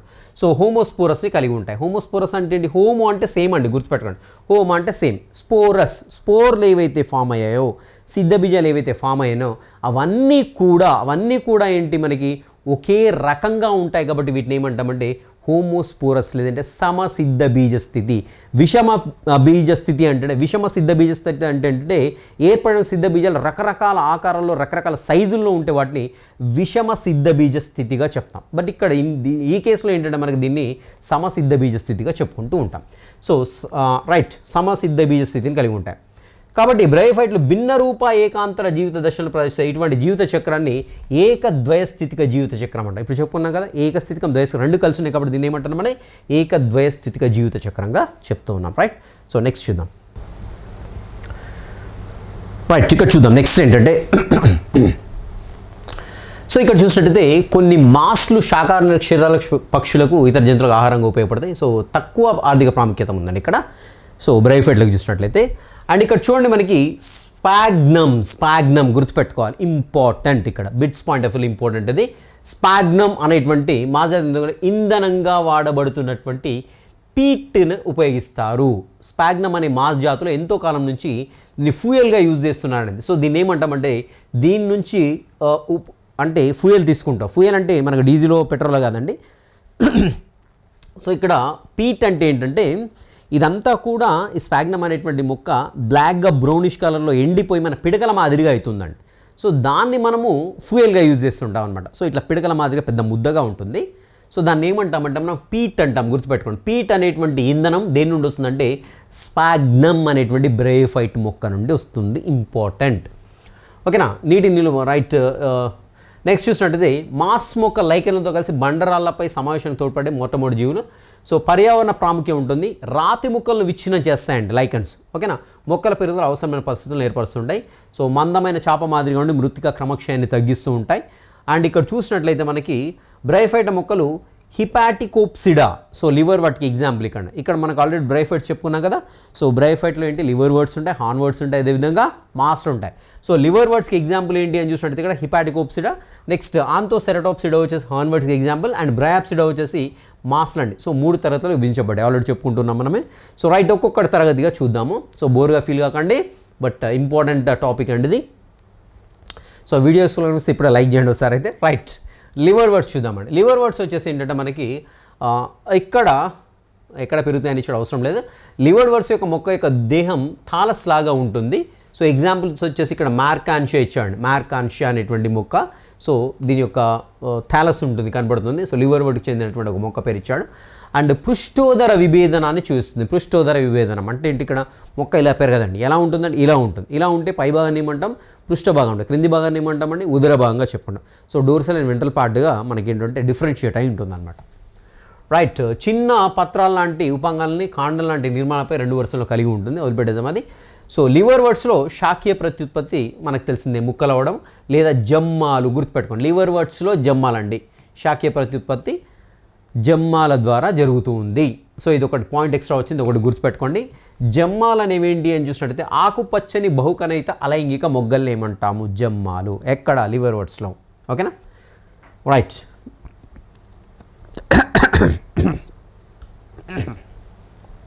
తల్లి మొక్క నుంచి విడిపోయి ఏంటంటే జమా కప్స్ అనేవి కొత్త మొక్కలుగా పెరుగుతూ ఉంటాయి. లైంగిక ప్రత్యుత్పత్తి సమయంలో స్త్రీ పురుష బీజాశాలు ఒకే తాలస్ పైన కానీ వేరువేరు తాలస్ల పైన కానీ ఏర్పడతాయి. ఇక్కడ చూడండి, ఇది ఒక పాయింట్ గుర్తుపెట్టుకోండి. లైంగిక ప్రత్యుత్పత్తి సమయంలో స్త్రీ పురుష బీజాశయాలు అంటున్నాం. ఎందుకంటే ఎక్కడైతే ఈ యొక్క బీజాలు ఉత్పత్తి అయితే ఆ ఆశయాలని బీజాశయాలు అంటున్నాం. బీజాలను ఉత్పత్తి అయ్యేటువంటి ఆశయాలు అంటే స్టోరేజ్ అనమాట, ఒక స్టోరేజ్ ఛాంబర్. ఓకేనా, స్టోరేజ్ ఏరియా.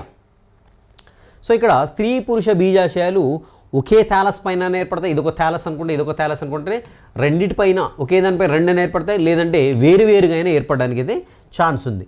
ఓకేనా. సో సిద్ధభేదం వచ్చేసి పాదం, కాడ, గులికగా విభేదనం చెందుతుంది. ఓకేనా. క్షేకరణ విభజన తర్వాత గులికలో సిద్ధ బీజాలు ఏర్పడతాయి. సో ఇక్కడ మార్కాన్షియా లాంటి కొన్ని జాతుల్లో గులికలో ఇలేటర్స్ అనేటువంటి ఏర్పడే సిద్ధబీజాల వ్యాప్తికి సహాయపడతాయి. ఇంపార్టెంట్, ఇక్కడ ఇలేటర్స్ ఇంపార్టెంట్. సో మనకి ఎలక్ట్రాన్ ఇక్కడ వస్తుంది కదా. సో ఈగలో క్షీణించే రెక్కలో ఏమి ఉంటాం కదా, ఎలక్ట్రాన్ అంటాం కదా. అంటే రెక్కల మాదిరిగా ఉంటాయి. ఇక్కడ కూడా ఈ యొక్క సిద్ధ బీజాలు ఏవైతే ఉన్నాయో ఈ సిద్ధ బీజాలు వ్యాప్తి చెందడానికి ఇలా పలుచగా రిబ్బన్ల మాదిరిగా రెక్కల మాదిరిగా ఉండేటువంటి నిర్మాణాలు ఏవైతే ఉన్నాయో వీటిని ఏమంటామంటే ఇలెక్ట్రాలు అంటాము. ఇంపార్టెంట్ గుర్తుపెట్టుకోండి. ఇలేటర్లు అంటాం, సారీ ఇక్కడ ఇలేటర్లు అంటున్నాము.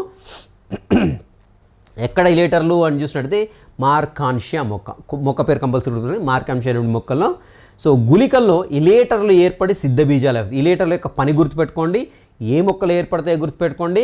అదేవిధంగా ఇలేటర్లు అనేవి ఏ సమూహంలో లివర్ వర్డ్స్ గుర్తుపెట్టుకోండి.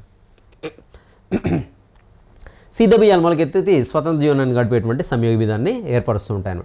సో ఇలేటర్ అంటే మీనింగ్ ఏంటంటే డ్రైవర్ అండి. యాక్చువల్గా డ్రైవ్ చేసేదాన్ని ఇలేటర్స్ అంటాం. ఇక్కడ రాశాను నేను పక్కకు, ఓకేనా.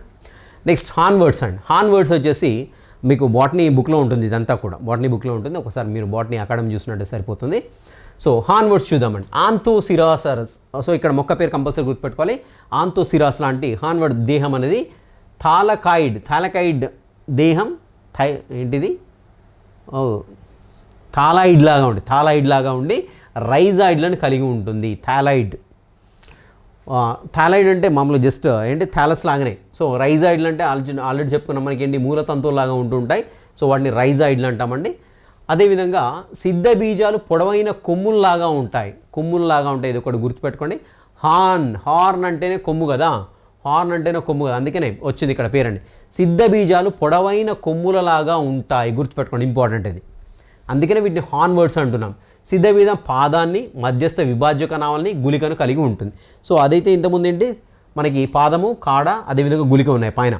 ఏంటి అక్కడ పైన లివర్ వర్డ్స్. హార్న్ వర్డ్స్ చూసిన పాదాన్ని, మధ్యస్థ విభాజ్యక నావల్ని, గుళికని. సో ఇలా మీరు తెలుగు అకాడమీ బుక్ ఎప్పుడైతే చదువుతుంటారో ఆ చదివే క్రమంలో ఇలా బోల్డ్గా ఉన్నటువంటి లెటర్స్ పైన ప్రింట్ అయినవి, బోల్డ్ లెటర్స్తో ప్రింట్ అయినవి, లేదంటే సమదర్ కలర్లో ప్రింట్ అయినటువంటి టెక్స్ట్ ఉంటుంది, అక్కడ ఫోకస్ చేయండి. దాన్ని కంపల్సరీ అర్థం చేసుకోండి. దాని యొక్క మీనింగ్ ఏంటి, దాని కాన్సెప్ట్ ఏంటి డెఫినెట్గా అర్థం చేసుకోవడానికి ప్రయత్నించండి. నెక్స్ట్ ఇక్కడ చూసినట్టయితే గుళిక సిద్ధ బీజాలను అనృత ఇలేటర్లు తయారు చేస్తుంది. గుళిక సిద్ధ బీజాలను అనృత ఇలేటర్లను తయారు చేస్తూ ఉంటుంది. సో ఇంతకుముందు ఇలేటర్లు అనేవి ఎక్కడ వచ్చాయండి మనకి? ఇలేటర్లు అనేవి అక్కడ వచ్చాయి, లివర్ వర్డ్స్లో వచ్చాయి. ఇక్కడ హార్న్ వర్డ్స్లో వచ్చేసి అనృత ఇలేటర్లు అండి, గుర్తుపెట్టుకోండి కంపల్సరీ. సో అనృత ఇలేటర్లు దీంట్లో ఉన్నాయి, ఇలేటర్లు దీంట్లో. ఇలేటర్లు అంటే తెలుసు కదా మనకి. సో చిన్న రిబ్బన్ లాగా సన్న కేశాల మాదిరిగా ఉండేసి సిద్ధ బీజాలను వ్యాప్తి చెందించడానికి ఉపయోగపడేటువంటి నిర్మాణాలు. ఇక్కడ అనృత ఇలేటర్లు, అక్కడ వచ్చేసి ఫాల్స్ ఇలేటర్స్ అండి ఇవి. అనృత అంటే ఫాల్స్ కదా, అనృత ఇలేటర్లు. అక్కడ వచ్చేసేమో ఇలేటర్లు. ఒరిజినల్ ఇలేటర్స్ ఎక్కడ ఉన్నాయి మనకి? లివర్ వర్డ్స్లో ఉన్నాయి. అనృత ఇలేటర్లు ఎక్కడ ఉన్నాయి? హార్న్ వర్డ్స్లో ఉన్నాయి. ఇంపార్టెంట్ ఇక్కడ. సో ఇక్కడ గుర్తుపెట్టుకోవాల్సింది ఏంటి, మీరు ఇక్కడ సిద్ధ బీజాలు ఏదైతుందో సిద్ధ బీజాలు పొడవైన కొమ్ములు లాగా ఉంటాయి. సిద్ధ బీజదాలు పొడవైన కొమ్ముల్లాగా ఉంటాయి కాబట్టి వీటిని హార్న్ వర్డ్స్ అంటారు. ఇది కూడా గుర్తుపెట్టుకోండి. సిద్ధ బీజం వచ్చేసి పాదాన్ని, మధ్యస్థ విభాజ్యక గుళికను కలిగి ఉంటాయి. సిద్ధ ఇక్కడ అనృత ఇలేటర్లు. సో ఇవి గుర్తుపెట్టుకుంటే సరిపోతుంది. నెక్స్ట్ మాసెస్ అండి. రైట్, ఇక్కడ చూసినట్టయితే మాస్ మొక్కల్లో ప్రబలంగా కనిపించే 2 దశలు గల సిద్ధ బీజం. మాస్ మొక్కల్లో ప్రబలంగా కనిపించేది 2 దశలు గల సిద్ధ బీజం. ఆల్రెడీ ఇంతకుముందు చెప్పుకున్నాము. సంయోగ బీజాలను ఉత్పత్తి చేస్తుంది, సంయుక్త బీజం ఏర్పడుతుంది, అక్కడ నుండి సిద్ధ బీజం ఏర్పడుతుంది, దాని నుండి సిద్ధ బీజాలు ఏర్పడుతుంటాయి. అక్కడ మనం సిద్ధ బీజం అన్నప్పుడు ఒకటే మొక్క గురించి, సిద్ధ బీజం అంటే అది ఒకటే అని మాట్లాడుకుంటాం. ఇక్కడ 2 దశలలో ఉండేటువంటి సిద్ధ బీజం, దేంట్లో అండి? మాస్లో 2 దశలు గల సిద్ధ బీజం. మొదటిది వచ్చేసి సిద్ధ బీజం నుండి నేరుగా ఏర్పడే శైశవ దశ. ఫస్ట్ ఫర్ ఎగ్జాంపుల్ ఇక్కడ సిద్ధ బీజం ఇక్కడ ఉందండి, ఇక్కడ పడి మొలకెత్తిన తర్వాత ఏంటండి? ఫస్ట్ శైశవ దశ ఉంటుంది, లేదంటే దీన్ని ఏమంటాం? ప్రథమ తంతు దశ అంటాం. ఇది పాకుతూ ఉండే ఆకుపచ్చని శాఖాయుత ఎక్కువ తంతు రూపంలో ఉండేటువంటి నిర్మాణం. రెండవ దశ ప్రథమ తంతు యొక్క పార్శ్వ అబ్బురపు మొగ్గల నుంచి పెరిగేటువంటి ప్రౌఢ దశకు చెందిన పత్రాలను కలిగిన సంయోగ బీజదం. చూడండి ఇక్కడ. సో ఇక్కడ పాయింట్ అబ్జర్వ్ చేయండి. ఫస్ట్ ఇలా అవుతుంది, ఇది పాకుతూ ఉంటుంది. పాకడం అంటే అటు ఇటు ఏమీ లేదు. సో ఇలా వేర్లు ఏర్పడుతుంటాయి చిన్నగా, అంటే మూల కేశాల లాంటి నిర్మాణాలు ఏర్పడుతుంటాయి. సో రెండో దశ ప్రథమ తంతు యొక్క పార్శ్వ అబ్బురపు మొగ్గ నుంచి పెరిగేటువంటి ప్రౌఢ దశకు చెందిన పత్రాలను కలిగిన సంయోగ బీజం. సో ఇక్కడ నెక్స్ట్ వచ్చే సంయోగ బీజం అనేది పెరుగుతూ ఉంటుంది అన్నమాట. సో నిటారుగా ఉండి సున్నితమైన మధ్య అక్షంపై సర్పిలంలో అమర్చబడిన పత్రాలను కలిగి ఉంటుంది. గ్యామిటోఫోర్ల శాఖాయుతమై బహుకణిత నిర్మితమైన రైజాయిడ్ల ద్వారా రైట్ ఎంత మనకు అవసరం లేదు, జస్ట్ అక్కడ గుర్తుపెట్టుకోండి. సో మాస్లో 2 దశలు గల సిద్ధబీజం ఉంటుందని గుర్తుపెట్టుకోండి, సరిపోతుంది. ఓకేనా, రైట్. ఇక్కడ చూద్దాం. సో మాస్ ముక్కలవడం జమ్మాలు. సో ఆల్రెడీ జమ్మాలు కూడా ఇంతకుముందు వచ్చింది, దేనిలో గుర్తు తెచ్చుకోండి. సో ఏర్పడడం వల్ల ద్వితీయ ప్రథమ తంతువులోని మొగ్గల ద్వారా శాఖీయ ప్రత్యుత్పత్తి జరుపుకుంటాయి. సో ఇంతకుముందు సిద్ధబీజం అంటే రెండు దశల్లో ఉంటుంది. ఒకటేంటి ప్రథమ తంతువులు, రెండోది వచ్చేసి ద్వితీయ తంతువులు అన్నాం కదా. సో ద్వితీయ సంయోగబీజ దశ చెప్పుకున్నాం అది. సో ఇక్కడ చూసినట్లయితే ఇక్కడ శాఖీయ ప్రత్యుత్పత్తి ముక్కలవ్వడం జమ్మాలు, అదేవిధంగా ద్వితీయ ప్రథమ తంతువులోని మొగ్గల ద్వారా, ద్వితీయ ప్రథమ తంతువులోని మొగ్గల ద్వారా కూడా శాఖీయ ప్రత్యుత్పత్తి జరుగుతూ ఉంటుంది, గుర్తుపెట్టుకోండి. నెక్స్ట్ ఆంథరీడియంలో ఆర్కిగోనియంలు బహుకణిత ఏక శ్రేణిక వంద్య సహతంతువులతో కలిసి రైట్ పెట్టేసాం. సంయుక్త బీజం అనేది పాదం కాండ గుళికను కలిగి ఉంటుంది, గుర్తుపెట్టుకోండి. సంయుక్త బీజం అనేది బీజదం పాదం కాండ గుళికను కలిగిన సిద్ధ బీజంగా అభివృద్ధి చెందుతుంది. సంయుక్త బీజం ఏది బీజంగా సంయుక్త బీజం అనేది ఎలా అభివృద్ధి చెందుతుంది? జైగోట్ అనేది పాదం కాడ గుళిక కలిగినటువంటి సిద్ధ బీజంగా. ఇంతకుముందు ఫినేరియా చూసాం కదా, ఫినేరియా మొక్క. సో ఇలా ఉన్నది కదా. సో ఇలా ఉండేసి ఇక్కడ కింద రైజాయిడ్లు ఉంటుంది. సో ఇట్లా పత్రకాల్లాగా ఉండేటువంటి నిర్మాణం ఉంటాయి. ఇక్కడ వచ్చేసి ఇది పాదం ఉంటుంది, ఇక్కడ కాడ ఉంటుంది, ఇక్కడ గుళిక అనేది ఉంటుంది, ఇలా ఉంటుందండి. ఓకేనా, అది ఎక్కడ నుండి ఏర్పడుతుంది అంటే సిద్ధబీజం అంటే సంయుక్త బీజం నుండి ఏర్పడుతుందండి. సిద్ధబీజంగా అభివృద్ధి చెందుతుంది. సో గుళిక సిద్ధబీజాన్ని కలిగి ఉంటుంది. సిద్ధబీజాల విడుదలకు తోడ్పడేటువంటి పరిముఖ దంతాలు ఉంటాయి, ఇంపార్టెంట్ గుర్తుపెట్టుకోండి. సో పెరిస్టోమియల్ టీత్ అంటాం వీటిని. సో ఇక్కడ గుళికలో ఉండేటువంటి సిద్ధబీజాల ఉత్పత్తి ఏవైతేనో, సిద్ధబీజాలు ఇక్కడ ఏర్పడతాయి కదా గుళికలో, ఈ సిద్ధబీజాల ఉత్పత్తికి తోడ్పడేటువంటి నిర్మాణాలు ఏంటంటే పరిముఖ దంతాలు. పరి అంటే చుట్టూ, ముఖం అంటే ఆ గుళిక యొక్క ముఖం చుట్టూ ఉండేటువంటి దంతాల వంటి నిర్మాణాలను ఏమంటామంటే పెరిస్టోమియల్. స్టోమా అంటే నోరండి, పెరి అంటే చుట్టూ, టీత్. సో నోటి చుట్టూ ఉండేటువంటి దంతాల వంటి నిర్మాణాలు కాబట్టి పెరిస్టోమియల్ టీత్ అంటాము, పరిముఖ దంతాలు అంటాం వీటిని. సో వాటి ద్వారా ఆ యొక్క గుళిక పేలి సిద్ధబీజాలని వెదజల్లబడుతూ ఉంటాయన్నమాట. ఎగ్జాంపుల్స్ వచ్చి ఫ్యూనేరియా ఒకటి గుర్తుపెట్టుకోవాలి, ఇంపార్టెంట్. నెక్స్ట్ వచ్చేసి స్పాగ్నమ్, నెక్స్ట్ పాలిట్రైకమ్. స్పాగ్నమ్ ఇంతకుముందు వచ్చింది కదా, పీట్ అనేటువంటి ఆ ఫ్యూయల్ అనేది మనకు లభిస్తూ ఉంటుంది అక్కడ నుండి. రైట్, నెక్స్ట్ చూద్దాం. Coming to pteridophytes. సో టెరిడోఫైట్స్లో ఏమేమి ఉంటాయని చూసినట్టయితే ఫర్న్స్ ఉంటాయి, హార్స్ టైల్ ఉంటాయి, నెక్స్ట్ క్లబ్ మాస్లు అండి. సో క్లబ్ మాస్లు, హార్స్ టైల్స్, ఫర్న్స్, సో అవన్నీ కూడా టెరిడోఫైట్లోకి వస్తాయి, ఇంపార్టెంట్ ఇవి. సో ఈ 3 క్లబ్ మాస్లు, హార్స్ టైల్స్, అదేవిధంగా ఫెర్నల్, ఈ 3 కూడా ఎక్కడికి వస్తాయి? మనకి టెరిడోఫైట్స్లోకి వస్తూ ఉంటాయి. సో టెరిడోఫైట్స్లో చాలా మృతిక బంధకాలుగా మొక్కల యొక్క ఔషధాల కోసం ఇవన్నీ సింపుల్ అండి. ఇవి నాలికా కణజాలాలను కలిగిన నేల మీద నివసించే మొక్కల్లో మొట్టమొదటివి. వెరీ వెరీ ఇంపార్టెంట్ పాయింట్ అది, వెరీ ఇంపార్టెంట్.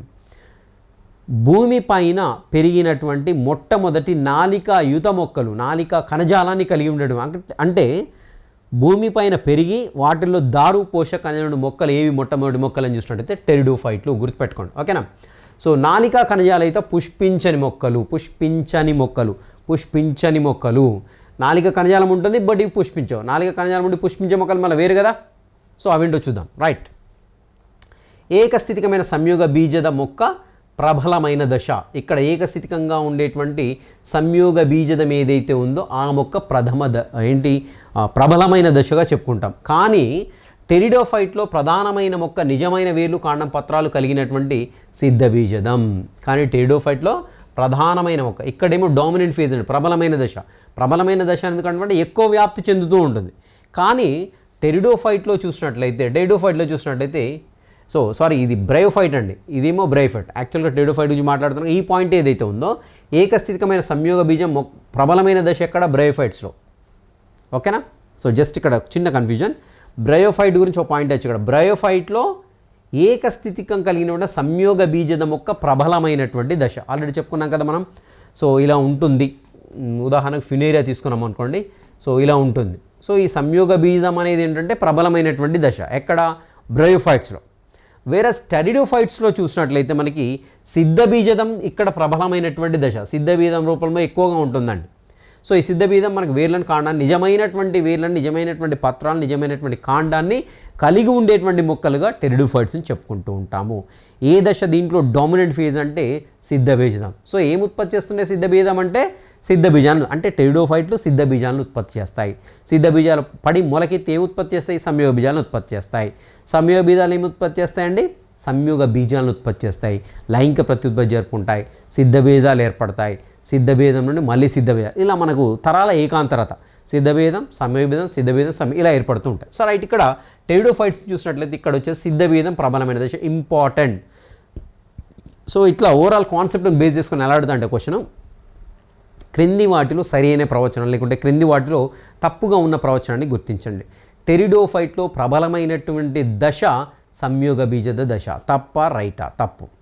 బ్రయోఫైట్లో ప్రబలమైనటువంటి దశ సిద్ధబీజ దశ. తప్ప రైటా? తప్పు. సో ఇలా బేస్ చేసుకొని అడగడానికి ఛాన్స్ ఉంటుంది. సో కాబట్టి ఇక్కడ ఫోకస్డ్గా ఉండండి. సో ప్రధానమైన మొక్క నిజమైన వేరు కాండం ప్రతాలను కలిగి సిద్ధబీజం అనేది ఉంటుంది. ఇక్కడ మనకి సిద్ధబీజం ప్రబలమైన దశ అని గుర్తుపెట్టుకోండి. రైట్, వేర్లు వచ్చేసి అబ్బురపు అడ్వాంటేజియస్ రూట్స్గా చెప్పుకుంటుంటాం మనం. రైట్, ప్రసరణ స్తంభం ప్రథమ ప్రసరణ స్తంభం ఇది వదిలిపెట్టేసండి. మనకి ప్రసరణ స్తంభం గురించి చాలా ఇక్కడ డెప్త్గా ఇచ్చాడండి. సో ఇక్కడ పక్కన పెట్టేసినట్లయితే సిద్ధబీజాల్లో సిద్ధబీజాశయాలు ఉన్న ఫలవంతమైన పత్రాలను, రైట్, సిద్ధబీజదాలలో అన్నాడండి. సిద్ధబీజదం అంటే మొక్క, బీజదం దం దం అంటే మొక్క, ఓకేనా. సో సిద్ధబీజాశయాలు ఉన్న ఫలవంతమైన పత్రాలు, సొరే అంటాం కదా మనకు ఆల్రెడీ 10th వస్తుంటుంది, ఓకేనా.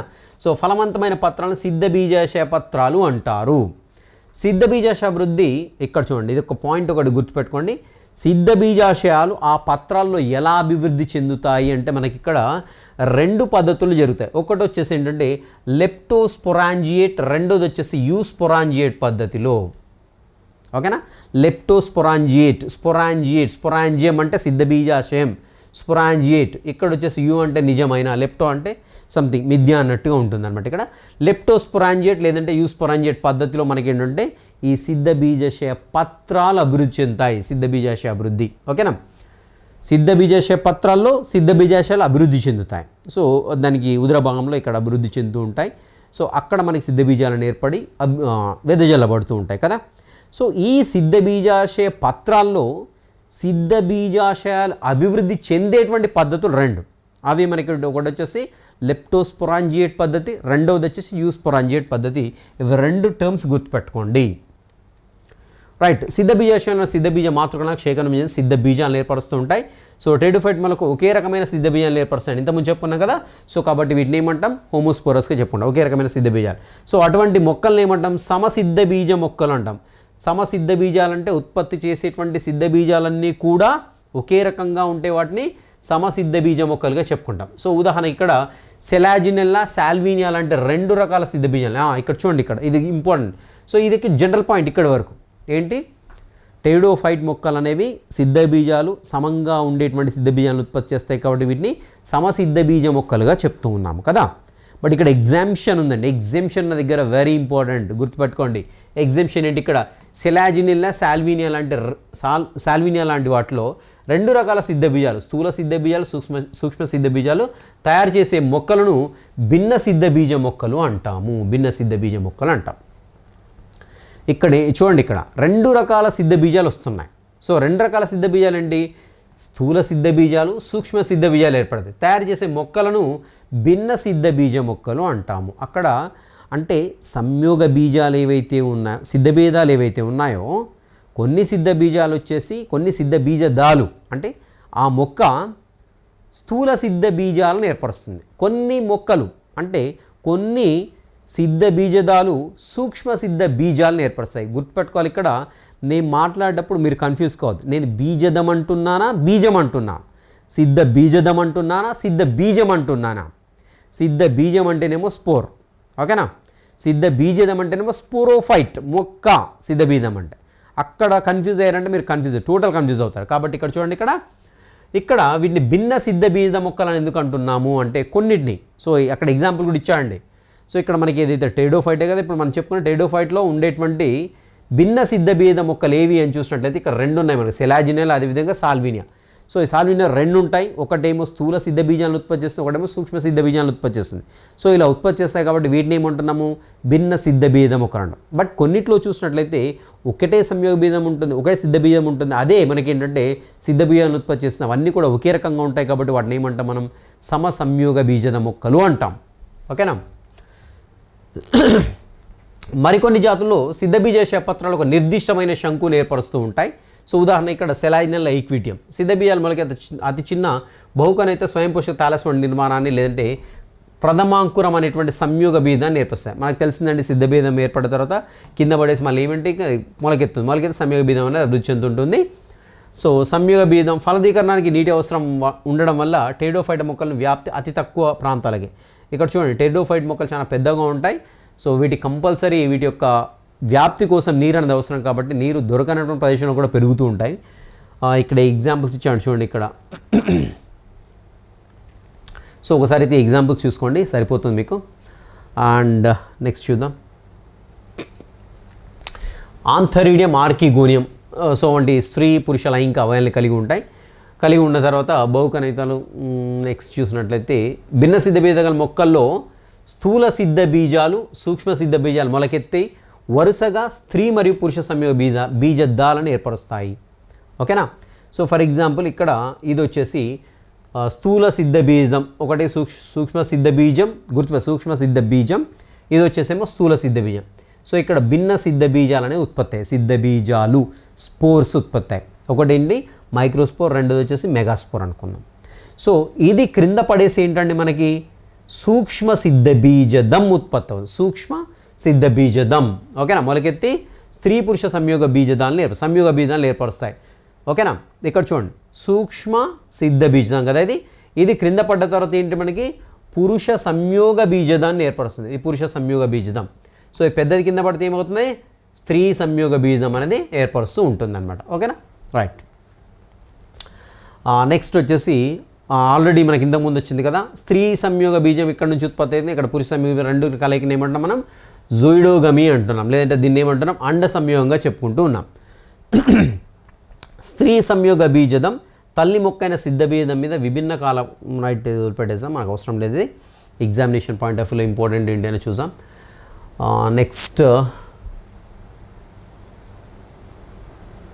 రైట్, ఇక్కడ ఒకటి ఇచ్చాడు చూడండి, ఇక్కడ మనకి డ్రయోప్టెరిస్ అనేటువంటి ఫెర్న్ జాతి మొక్క, ఏదైతే ఉందో కాండం భూగర్భ కొమ్ము రూపంలో ఉంటుంది. భూగర్భంలో కొమ్ము రూపంలో ఉండేటువంటి కాండాన్ని కలిగినటువంటి రేడియోఫైట్ ఏంటి అని చూసినట్టయితే ఫెర్నెంటి. సో డ్రయోప్టెరిస్ అండి, గుర్తుపెట్టుకోండి. నెక్స్ట్ పత్రాలను వచ్చేసి మనకు పెద్దగా ఉంటాయి, వీటిని ఏమంటాం ఫ్రాన్స్ అంటాం, గుర్తుపెట్టుకోండి. సో ఇంకా పత్రాల గురించి ఏంటి అనేది అవన్నీ ఇచ్చాడు, అవసరం లేదు మనకి. సో పత్ర వృంతాలను కప్పుతూ రామెంటా అనేటువంటి గోధుమ వర్ణం గల బహుకణిత కేశాలు ఉంటాయి. సో పత్ర వృంతాలు, సో ఇది పత్రం అనుకున్నట్లయితే ఇది పత్ర వృంతం కదా. సో దీన్ని కప్పుతూ రామెంటా అనేటువంటి గోధుమ వర్ణంలో ఉండేటువంటి బహుకణిత కేశాలు అమరి ఉంటాయి, రామెంటా అంటాం వీటిని. ఓకేనా.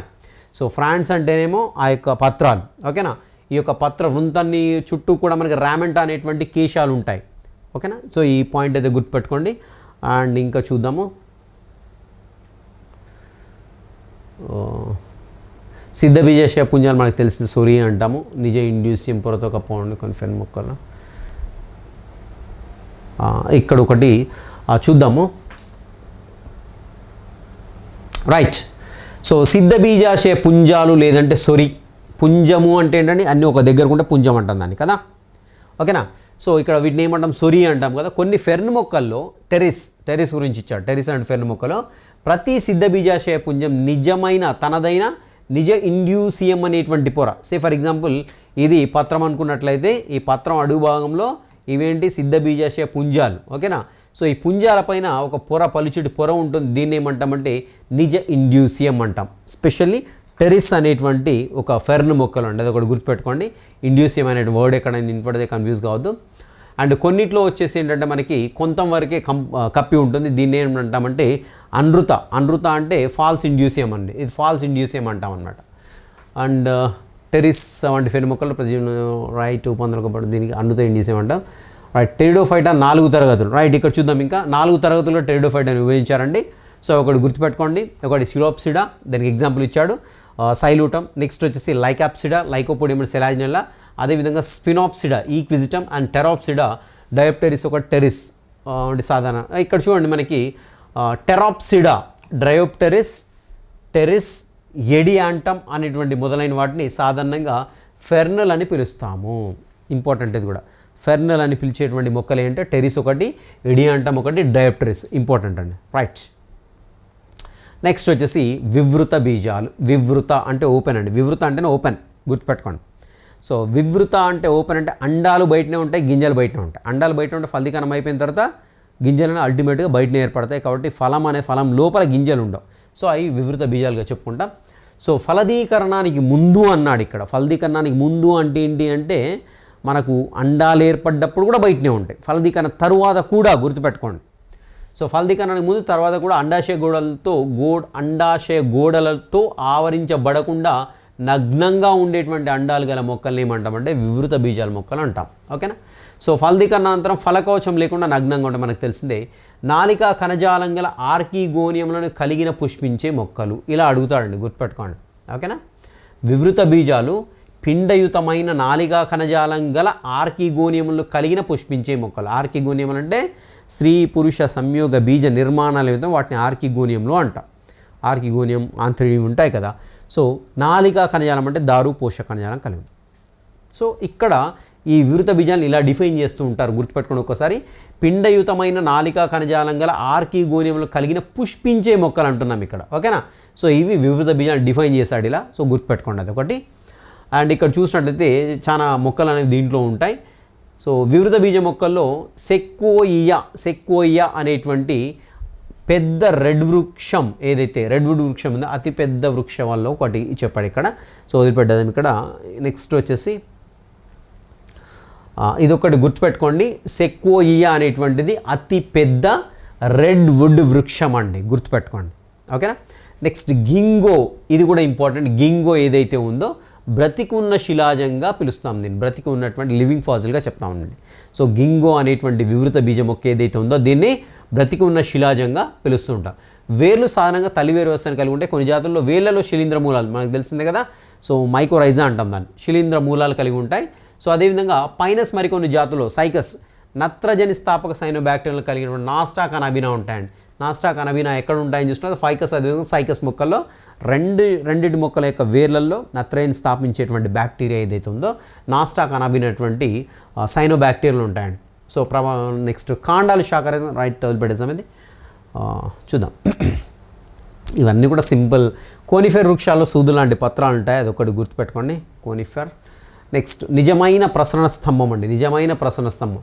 సో యూ స్టీల్ అంటారు. నిజమైన ప్రసరణ స్తంభం కలిగి ఉంటాయి.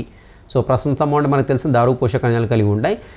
ఇంకా నాలిక పుంజాల గురించి ఇచ్చాడు, అవసరం లేదండి. అండ్ కాండంలో వేరులో ద్వితీయ వృద్ధి జరుగుతుంది. ద్వితీయ వృద్ధి అంటే ఏంటంటే లావు కావడం, వేరు ఇలా పెరగడం.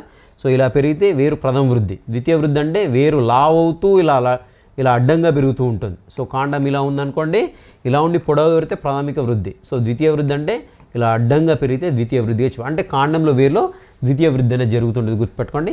రెండు రకాల సిద్ధ బీజాశయాలు ఏర్పడతాయి. సో ఇక్కడ చూసినట్లయితే సిద్ధ బీజాశయ పత్రాలు ఒక అక్షంపై సర్పిలాకారంలో అమర్చబడిన శంకువు లేదా స్ట్రోబిలస్ అంటాం. శంకువు లేదంటే స్ట్రోబిలస్. సిద్ధ బీజాశయ పత్రాలండి. ఈ పత్రాలు ఫర్ ఎగ్జాంపుల్ సిద్ధ బీజాశయాలు కలిగి ఉన్నాయనుకోండి, ఇవన్నీ కూడా ఒక శంకులాగా మొత్తం కూడా చుట్టుకొని ఒక శంకులాగా ఏర్పడుతుంది. దీన్ని ఏమంటామంటే స్ట్రోబిలస్ అంటాం. పురుష మొక్కపై ఉండే సూక్ష్మ సిద్ధ బీజాశయాలను కలిగినటువంటి సూక్ష్మ సిద్ధ బీజాశయ పత్రాలు పురుష శంకువుగా ఏర్పడుతుంటాయి. ఓకేనా. ఇక్కడ సిద్ధ బీజాశయ మొక్క ఏదైతే ఉందో దీంట్లో పురుష శంకు ఏర్పడుతుండు. సూక్ష్మ సిద్ధ బీజాశయాలను కలిగినటువంటి సూక్ష్మ సిద్ధ బీజాశయ పత్రాలు ఏవైతే ఉన్నాయో, పురుష మొక్క ఉంటుంది, స్త్రీ మొక్క ఉంటుంది కదా. సో పురుష మొక్కపై పురుష శంకు ఏర్పడుతుంది. నెక్స్ట్ సూక్ష్మ సిద్ధ బీజం కొన్ని కణాలు, రైట్, వదిలిపెట్టడం మీద అవసరం లేదు మనకి. పురుష మొక్కపై పురుష శంకు అండి, సింపుల్. స్త్రీ మొక్క పైన స్త్రీ శంకు లేదంటే స్త్రీ స్ట్రోబిలస్ అనేది ఏర్పడుతూ ఉంటుంది. సూక్ష్మ సిద్ధ బీజాశయ పత్రాలు స్థూల బీజాశయ పత్రాలు ఒకే మొక్కపై కానీ, సో ఒకే మొక్కపై కొన్ని పెరుగుతూ ఉంటాయి. సో ఎగ్జాంపుల్ కంపల్సరీ గుర్తుపెట్టుకోండి, పైనస్. లేదా ఈ యొక్క సూక్ష్మ సిద్ధ బీజాశయ పత్రాలు స్థూల సిద్ధ బీజాశయ పత్రాలు వేరు మొక్కలు, అంటే పురుష మొక్క వేరే ఉంటుంది, స్త్రీ మొక్క వేరే ఉంటుంది. దానికి ఎగ్జాంపుల్ ఏంటి, సైకస్ అనేటువంటి మొక్క. ఓకేనా. సో కంపల్సరీ గుర్తుపెట్టుకోండి ఎగ్జాంపుల్, ఒకదానిపైన రెండింటిపైన వేరువేరుగా ఉన్నట్లయితే. ఓకేనా. నెక్స్ట్ అండాత్త కణజాలంలో ఒక కణం స్థూల సిద్ధ బీజ మాత్రమే విభజనంగా చెందుతుంది. రైట్, ఎదురు పెడదాం, మనకు తెలిసిన పాయింట్ కదా. సో పక్కన డయాగ్రామ్స్ అవి ఇచ్చారు, డయాగ్రామ్స్ కంపల్సరీ చూసుకోండి. బహుకణిత స్త్రీ సంయోగ బీజం స్థూల సంయోగం అంకురచ్ఛేదం మన రైట్ ఎండోస్పర్మ్ మనకు అందరికీ తెలిసిందే కదా ఇది.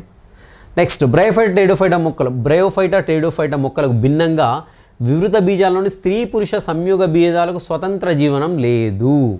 పాయింట్ గుర్తుపెట్టుకోండి, ఎందుకు లేదని ఒకసారి ఆలోచించండి. సిద్ధ బీజాలపైన ఉండేటువంటి సిద్ధ బీజాల మీద ఉండే సిద్ధ బీజశాలలోనే ఉండిపోతాయి. సంయోగ బీజాలకు స్వతంత్రత లేదు. ఎందుకంటే ఎక్కడ ఏర్పడ్డాయి? సిద్ధ బీజదాలు అంటే మొక్క సిద్ధ బీజాల పైన ఉండేటువంటి సిద్ధ బీజాశయాల్లోనే సంయోగ బీజదాలు ఉండిపోతాయి. సో సపరేట్గా వెళ్ళి ఎక్కడో పడి పెరగడం అలా లేదు. సో అక్కడే పెరుగుతున్నాయి కాబట్టి వాటికి ఫ్రీడమ్ అనేది లేదు అనేసి పాయింట్ ఇక్కడ. సో ఇదంతా కూడా ఇంకా వీటిలో వచ్చేసి నాళా సహిత అండ సంయోగం అంటున్నా అండి ఇక్కడ. నాళా సహిత అండ సంయోగం. నాళ సహిత అండ సంయోగం ఏంటంటే పరాగరేణువులు కీలాగ్రంపై పడ్డప్పుడు ఇవి మొలకెత్తి ఒక నాళాన్ని ఏర్పరుస్తాయి. ఏర్పరిచేసి దీని నుండి పురుష కేంద్రకాలు రెండు వెళ్ళి లోపలికి వెళ్ళేసి అండంతో సంయోగం చెందుతూ ఉంటాయి కదా, స్త్రీ బీజకణంతో. దీన్ని నాళాన్ని ఏర్పరుస్తున్నాయి కాబట్టి నాళా సహిత అండ సంయోగం అంటామండి దీన్ని. ఓకేనా. సైఫనోగ్యామస్ ఊగామి అంటున్నాం. నెక్స్ట్ వచ్చేసి సైకస్ నాళా సహిత అండ సంయోగాన్ని, చలన పురుష బీజ అండ సంయోగాన్ని రెండింటిని కూడా ప్రదర్శిస్తుంది. సైకస్ అనేటువంటి మొక్కలు రెండు జరుగుతుంది. సైఫనోగమి అదేవిధంగా జూయిడోగమి రెండు కూడా జరుగుతాయి. జూయిడోగమి అంటే ఇలా నాళం ఏర్పడి డైరెక్ట్ పురుష బీజకణం వెళ్ళిపోతుంది. సైఫనోగమి అంటే సైఫాన్ అంటే నాళం కదా, నాళాన్ని ఏర్పరిచేసి సంయోగం చెందుతున్నాను. సైకస్లో రెండు ఉన్నాయి, సైఫనోగమి ఉంది, అదేవిధంగా జూయిడోగమి ఉంది. ఇంపార్టెంట్ గుర్తుపెట్టుకోండి. నెక్స్ట్ అండాలు విత్తనాలుగా వృద్ధి చెందుతాయి. వీటి విత్తనాలు నగ్నంగా ఉండి ఫలకవచాన్ని కలిగి ఉండవు. ఓకేనా. అండ్ ఇక్కడ వచ్చేసి చిన్న ఇవి ఇచ్చాడు వివృత బీజాలు సైకడాప్సిడా, సైకస్, కోనిఫెరాప్సిడా, పైనస్, నీటాప్సిడా. నీటం అనే 3 తరగతులు ఏవైనా అవసరం లేదు మనకు అంత డెప్త్గా, జస్ట్ ఎగ్జాంపుల్స్ గుర్తుపెట్టుకుని సరిపోతున్నాడు. నెక్స్ట్ వచ్చేసి ఆవృత బీజాలు. ఆవృత బీజాల గురించి ఆల్రెడీ మొక్కల ప్రత్యుత్పత్తిలో ఏదైతే చెప్పుకున్నామో అదంతా కూడా దీంట్లో వచ్చేస్తుంది. అవి పాయింట్స్ చాలా ఫాస్ట్గా చెప్పేద్దాం. సాధారణంగా పుష్పించే మొక్కలన్నీ కూడా ఆవృత బీజాలుగా చెప్పండి. అండాలు అండకోశం లోపల అండాశయం లోపలనే ఉండిపోతుంటాయి.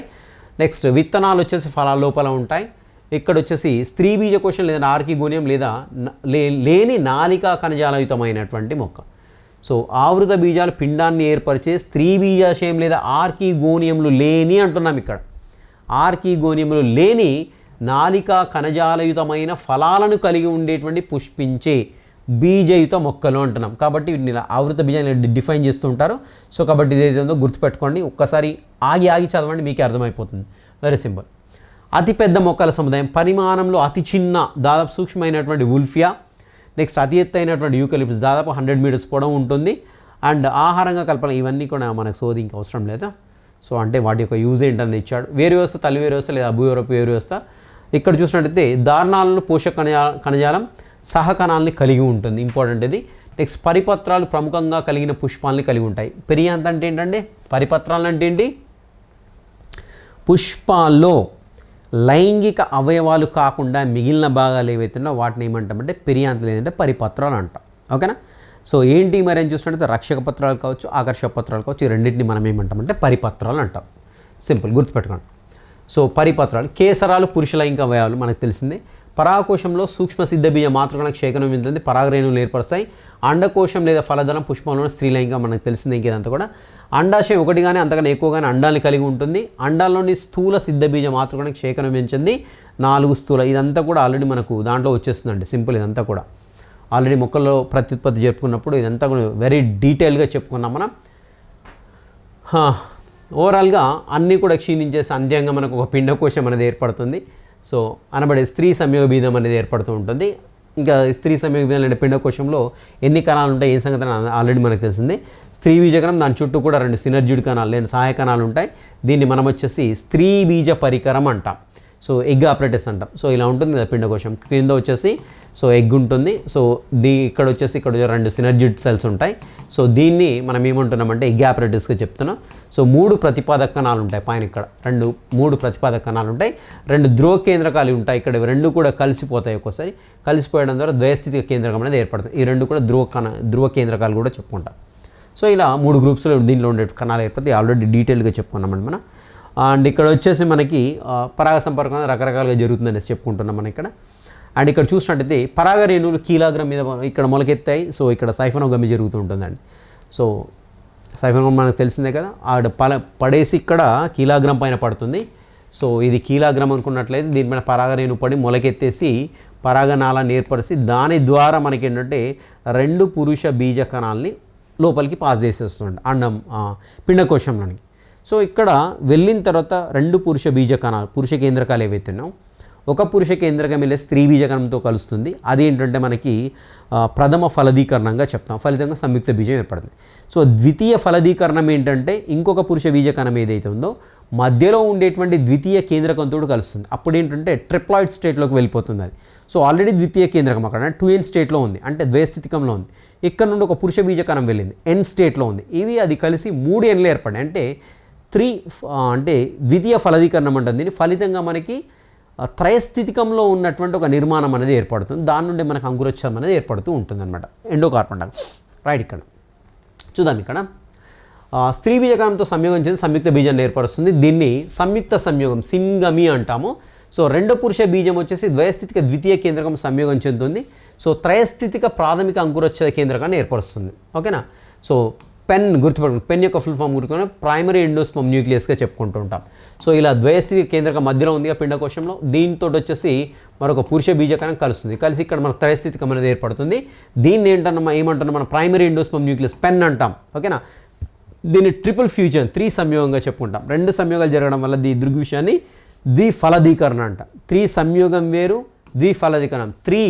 3 సంయోగం అంటే ట్రిపుల్ ఫ్యూజన్. ట్రిపుల్ ఫ్యూజన్ ఎందుకంటున్నాం, ఇక్కడ 2 కణాలు ద్వితీయ కేంద్ర కణాలు, ఒకటి వచ్చేసి పురుష కేంద్ర కణం, 3 ఉన్నాయి కాబట్టి దీన్ని ఏమంటాం 3 సంయోగం. 3 సంయోగం ఫలితంగా అంకురచ్ఛేదం ఏర్పడుతుంది. ద్విఫలదీకరణం ఫలితంగా ఏం ఏర్పడుతుంది, మనకి ఒక సంయుక్త బీజం ఏర్పడుతుంది, అంకురచ్ఛేదం ఏర్పడుతుంది. గుర్తుపెట్టుకోండి, ఇక్కడ కన్ఫ్యూజ్ కావద్దు. 3 సంయోగం వేరు, ద్విఫలదీకరణం వేరు. డబుల్ ఫర్టిలైజేషన్ ఆవృత బీజాల యొక్క ప్రత్యేకం అండి ఇది. ఓకేనా. నెక్స్ట్ నాళా సహిత అండ సమయం ఇప్పుడు చెప్పుకున్నాం కదా ఆల్రెడీ. సో ప్రాథమిక అంకురోత్సవం కేంద్రకం అంకురచ్ఛేదంగా మారుతుంది, పిండానికి కావాల్సిన పోషక పదార్థాలను అందిస్తూ ఉంటుంది. నెక్స్ట్ ప్రతిపద కణాలు ఫలదీ కణాలు నశించిపోతుంటాయి, మనకు తెలిసిందే. సో అండాలు విత్తనాలు, అండాశయాలు ఫలాలుగా అభివృద్ధి చెందుతూ ఉంటాయండి. రైట్. దీంట్లో మనకి ఏకదళ బీజాలు, ద్విదళ బీజాలు అంటే మనకు తెలిసిందే. మొక్కల జీవిత చక్రాలు, ఏకాంతర దశలు ఆల్రెడీ మనకు తెలిసిందే. సంయోగ బీజం నుండి సిద్ధ బీజం ఏర్పడుతుంది, సిద్ధ బీజం నుండి సంయోగ బీజం ఏర్పడుతూ ఉంటుంది. సో ఈ దృగ్విషయాన్ని ఏమంటామంటే ఏకాంతర దశలుగా చెప్పుకుంటూ ఉంటాము. రైట్. ఇక్కడ చూసినట్లయితే రైట్, ఏకస్థితిక జీవిత చక్రం ఉంది, ద్వైస్థితిక జీవిత చక్రం ఉంది. దేంట్లో జరుగుతుంది అనేది గుర్తుపెట్టుకోండి. ఏకస్థితిక జీవిత చక్రం అంటే ఏంటి అని చూసినట్లయితే ఇక్కడ చూద్దాం, ఇక్కడ నుండి పాయింట్ ఉంది. ఏకస్థితిక సిద్ధ బీజాలు సమవిభజన చెంది సంయోగ బీజాన్ని ఏర్పరుస్తాయి. ఓకేనా. ఇటువంటి మొక్కల్లో స్వయం పోషక స్వతంత్ర జీవనం గడిపే సంయోగ బీజదమే ప్రధానమైనటువంటి దశ. ప్రధానమైన దశ ఏంటి, సంయోగ బీజ దశ. దాని మీద మనకి ఏంటంటే సిద్ధ బీజం అనేది ఏర్పడుతుంది. సో సిద్ధ బీజాలను ఉత్పత్తి అవుతాయి. సో మళ్ళీ ఇక్కడ పడేంటి, సంయోగ బీజం ఏర్పడుతూ ఉంటుంది. సో ఇక్కడ ప్రబలంగా కనిపించే దశ ఏంటంటే మనకు సంయోగ బీజ దశ ప్రధానంగా కనపడుతుంది. ఇలాంటి స్థితిని ఏమంటామంటే ఏకస్థితిక జీవిత చక్రంగా చెప్పుకుంటూ ఉంటాము. ఓకేనా. రెండో పాయింట్ చూద్దాం. ఇక్కడ సిద్ధ బీజం వచ్చేసి స్వయం పోషకంగా ఉంటుంది, అంటే ఇది సంయోగ బీజం. సో దీని నుండి సిద్ధ బీజాలు రిలీజ్ అయినాయి. సో ఇక్కడ పడి మళ్ళీ ఏంటి, ఇది ఒక సిద్ధ బీజం స్వతంత్రంగా పెరుగుతుంది. ఇది సిద్ధ బీజం, ఇది వచ్చేసి సంయోగ బీజం. సో దీనికి సంబంధం లేదండి. ఇది సపరేట్గా పెరిగింది, ఇది సపరేట్గా. ఇంతకుముందు కేసులో ఏమైంది, సంయోగ బీజం పైన డిపెండ్ అయ్యి సిద్ధ బీజం సంయోగ బీజం డిపెండ్ అయింది, ఇక్కడ అటాచ్ అయినాయి. సో ఇక్కడ డిటాచ్ అయినాయి. సంయోగం వేరుగా పెరుగుతుంది, సిద్ధ బీజం వేరుగా పెరుగుతూ ఉంటుంది. సో కాబట్టి ఇక్కడ మనకి ఏంటి, 2 ఉన్నాయి కాబట్టి దీన్ని ఏమంటామంటే ద్వైస్థితిక జీవిత చక్రం. 2 సపరేట్గా ఉన్నాయి కాబట్టి. రైట్. నెక్స్ట్ బ్రైఫైడ్ మొక్కలు చూసినట్టయితే మనకి ఏంటంటే ఏకద్వయస్థితిగా ఉంటుందండి. సో ఇక్కడ చూసినట్లయితే సంయోగ బీజంపై ఆధారపడి ఉండే సిద్ధ బీజ దశలు కలిగి ఉంటాయి. సో ఆల్రెడీ చెప్పుకున్నాం మనం ఇది. రైట్. ఇక్కడ చూడండి, ఇక్కడ చిన్న చార్ట్ ఇచ్చాడు మనకి. రైట్, ఏకస్థితికం అంటే ఏంటి, ద్వయస్థితికం అంటే ఏంటి, ఏకద్వయస్థితిగా సంబంధించినటువంటి ఒక చార్ట్ అయితే ఇచ్చాడు. సో ఇది ఒకసారి చూసుకోండి సరిపోతుంది. సో ఏకస్థితికం అంటే ఇక్కడ చూడండి మనకి మేజర్గా అంటే డామినెంట్ ఫేజ్ వచ్చి సంయోగ బీజం ఉంటుంది ఎక్కువగా, ఓకేనా. సో దీన్ని ఏమంటున్నాం, ఏకస్థితిక దశగా చెప్పుకుంటున్నాం. సో ద్వయస్థితిక దశలో వచ్చేసి మనకి ఏంటంటే, ద్వయస్థితిక దశ అంటే సిద్ధబీజం డామినెంట్గా ఉంటుంది. సిద్ధబీజం ఏ స్థితిలో ఉంటుందండి, 2n స్టేట్లో ఉంటుంది కదా, ద్వయస్థితికంలో ఉంటుంది కాబట్టి దీన్ని ద్వయస్థితిక జీవిత చక్రం అంటాం. సో దీన్ని ఏకస్థితిక జీవిత చక్రం ఎందుకుంటున్నాను, సంయోగ బీజం డామినెంట్, సంయోగ బీజం ఏ స్థితిలో ఉంటుందండి, n స్థితిలో ఉంటుంది కాబట్టి ఏకస్థితిక జీవిత చక్రం. ఇక్కడ సిద్ధబీజం ద్వయస్థితిలో ఉంటుంది కాబట్టి ద్వయస్థితిక జీవిత చక్రం. ఇక్కడ చూసినట్లయితే ఇంకొక స్టేజ్లో మనకు దేంట్లో ఏందని ఇచ్చాడు, సిద్ధబీజం డామినెంటే ఉంటుంది, సంయోగ బీజం కూడా ఆల్మోస్ట్ డామినెంట్ అంటే ఆల్మోస్ట్ 50% ఉంటుంది కాబట్టి దీన్ని ఏమంటాం, ఏక ద్వయస్థితిక జీవిత చక్రంగా చెప్పుకుంటాం. సో ఇదేమవుతుంది, ఒకటి n అవుతుంది అండ్ అదేవిధంగా 2n, ఏక ద్వయస్థితిక జీవిత చక్రం అంటే ఆల్మోస్ట్ మనకి 50% ఉంది. సో ఇలా మనకి మొక్కల్లో చూసినట్టయితే 3 రకాల జీవిత చక్రాలు కనపడుతూ ఉంటాయండి. సో వాటికి ఎగ్జాంపుల్స్ అనేది క్రింద ఇచ్చాడు, ఒకసారి చూసుకోండి. రైట్, ఇది వచ్చేసి ఈరోజు సెషన్ అండి. చాలా మరి క్లియర్ అయిందా, ఫాస్ట్ అయిందా నాకైతే తెలీదు. సో మ్యాక్సిమం అయితే నేనైతే క్లియర్గా చెప్పానే అని అనుకుంటున్నాను. ఎందుకంటే నేను ఒక 3-4 సార్లు చదువుకున్నాను, నాకే అర్థం కావట్లేదు ఫస్ట్ టైం చదివాను. ఎందుకంటే బాటనీకి మనం అంత ఫెమిలియర్ కాదు. ఎనీహో సో నాకైతే క్లియర్ ఐడియానే వచ్చింది. నేను ఆ ఐడియాని మీకు రిప్రజెంట్ చేశాను అనుకుంటున్నాను. సో ఈ క్లాస్ అయిపోయిన తర్వాత తప్పకుండా చదవండి ఒకసారి, బుక్ చదివితేనే మీకు అర్థమవుతుంది. సో ఏదో చెప్పినప్పుడు అర్థమైనట్టుగా ఉంటుంది, బట్ బుక్ దగ్గరికి వెళ్ళేసరికి మనకు అర్థం కాదు. సో నేను ఎక్కడైతే ఫోకస్ చేయమనుకో డెఫినెట్గా ఆ ఏరియాలో డెఫినెట్గా ఫోకస్ చేయండి. అండ్ వీడియో యూస్ఫుల్ వన్స్ డెఫినెట్గా లైక్ చేయండి మై డియర్స్. అదేవిధంగా అండ్ సబ్స్క్రైబ్, ఫస్ట్ టైం చూసినా సబ్స్క్రైబ్ చేయండి. అండ్ యూస్ఫుల్ వన్స్ డెఫినెట్గా మీ ఫ్రెండ్స్ కూడా షేర్ చేయండి. వాట్ ఈస్ బిహైండ్ యాప్ అనేది ప్లేస్టోర్లో ఉంటుంది, డౌన్లోడ్ చేసుకోండి. అండ్ యాజ్ వెల్ యాజ్ డిస్క్రిప్షన్లో డెమో వీడియోస్ ఉన్నాయి, చూడండి తప్పకుండా. అండ్ ఇంటర్మీడియట్ ఎవరైతే తీసుకున్నారో వాళ్ళకు కూడా అప్లోడ్ చేసేస్తానండి దీన్ని. సో మన యాప్లో పెట్టేస్తాను, ఈ వీడియో పెడతాను. మొన్న వీడియో చేశాను ఒకటి, ఏంటి శాస్త్రీయ అభిరుచి గురించి, దానికి సంబంధించిన స్పష్టీకరణలు ఎలా గుర్తుపెట్టుకున్నా అది అప్లోడ్ చేయలేదు యాప్లో అప్లోడ్ చేస్తాను. సో అది ఒకటి, ఇది ఒక 2 కూడా అప్లోడ్ చేస్తాను. వీలైతే ఈ ఫైల్ ఏదైతే ఉందో పీడిఎఫ్ ఆల్రెడీ అందరి దగ్గర కూడా తెలుగు అకాడమీస్ ఉంటే చదవండి. సో వీలైతే ఫైల్ నేను డిస్క్రిప్షన్ డౌన్లోడ్ చేస్తాను, పెట్టేస్తాను డిస్క్రిప్షన్లో, డౌన్లోడ్ చేసుకోండి అక్కడ. I wish you all the best. Meet in the next session. Till next session, have a great day.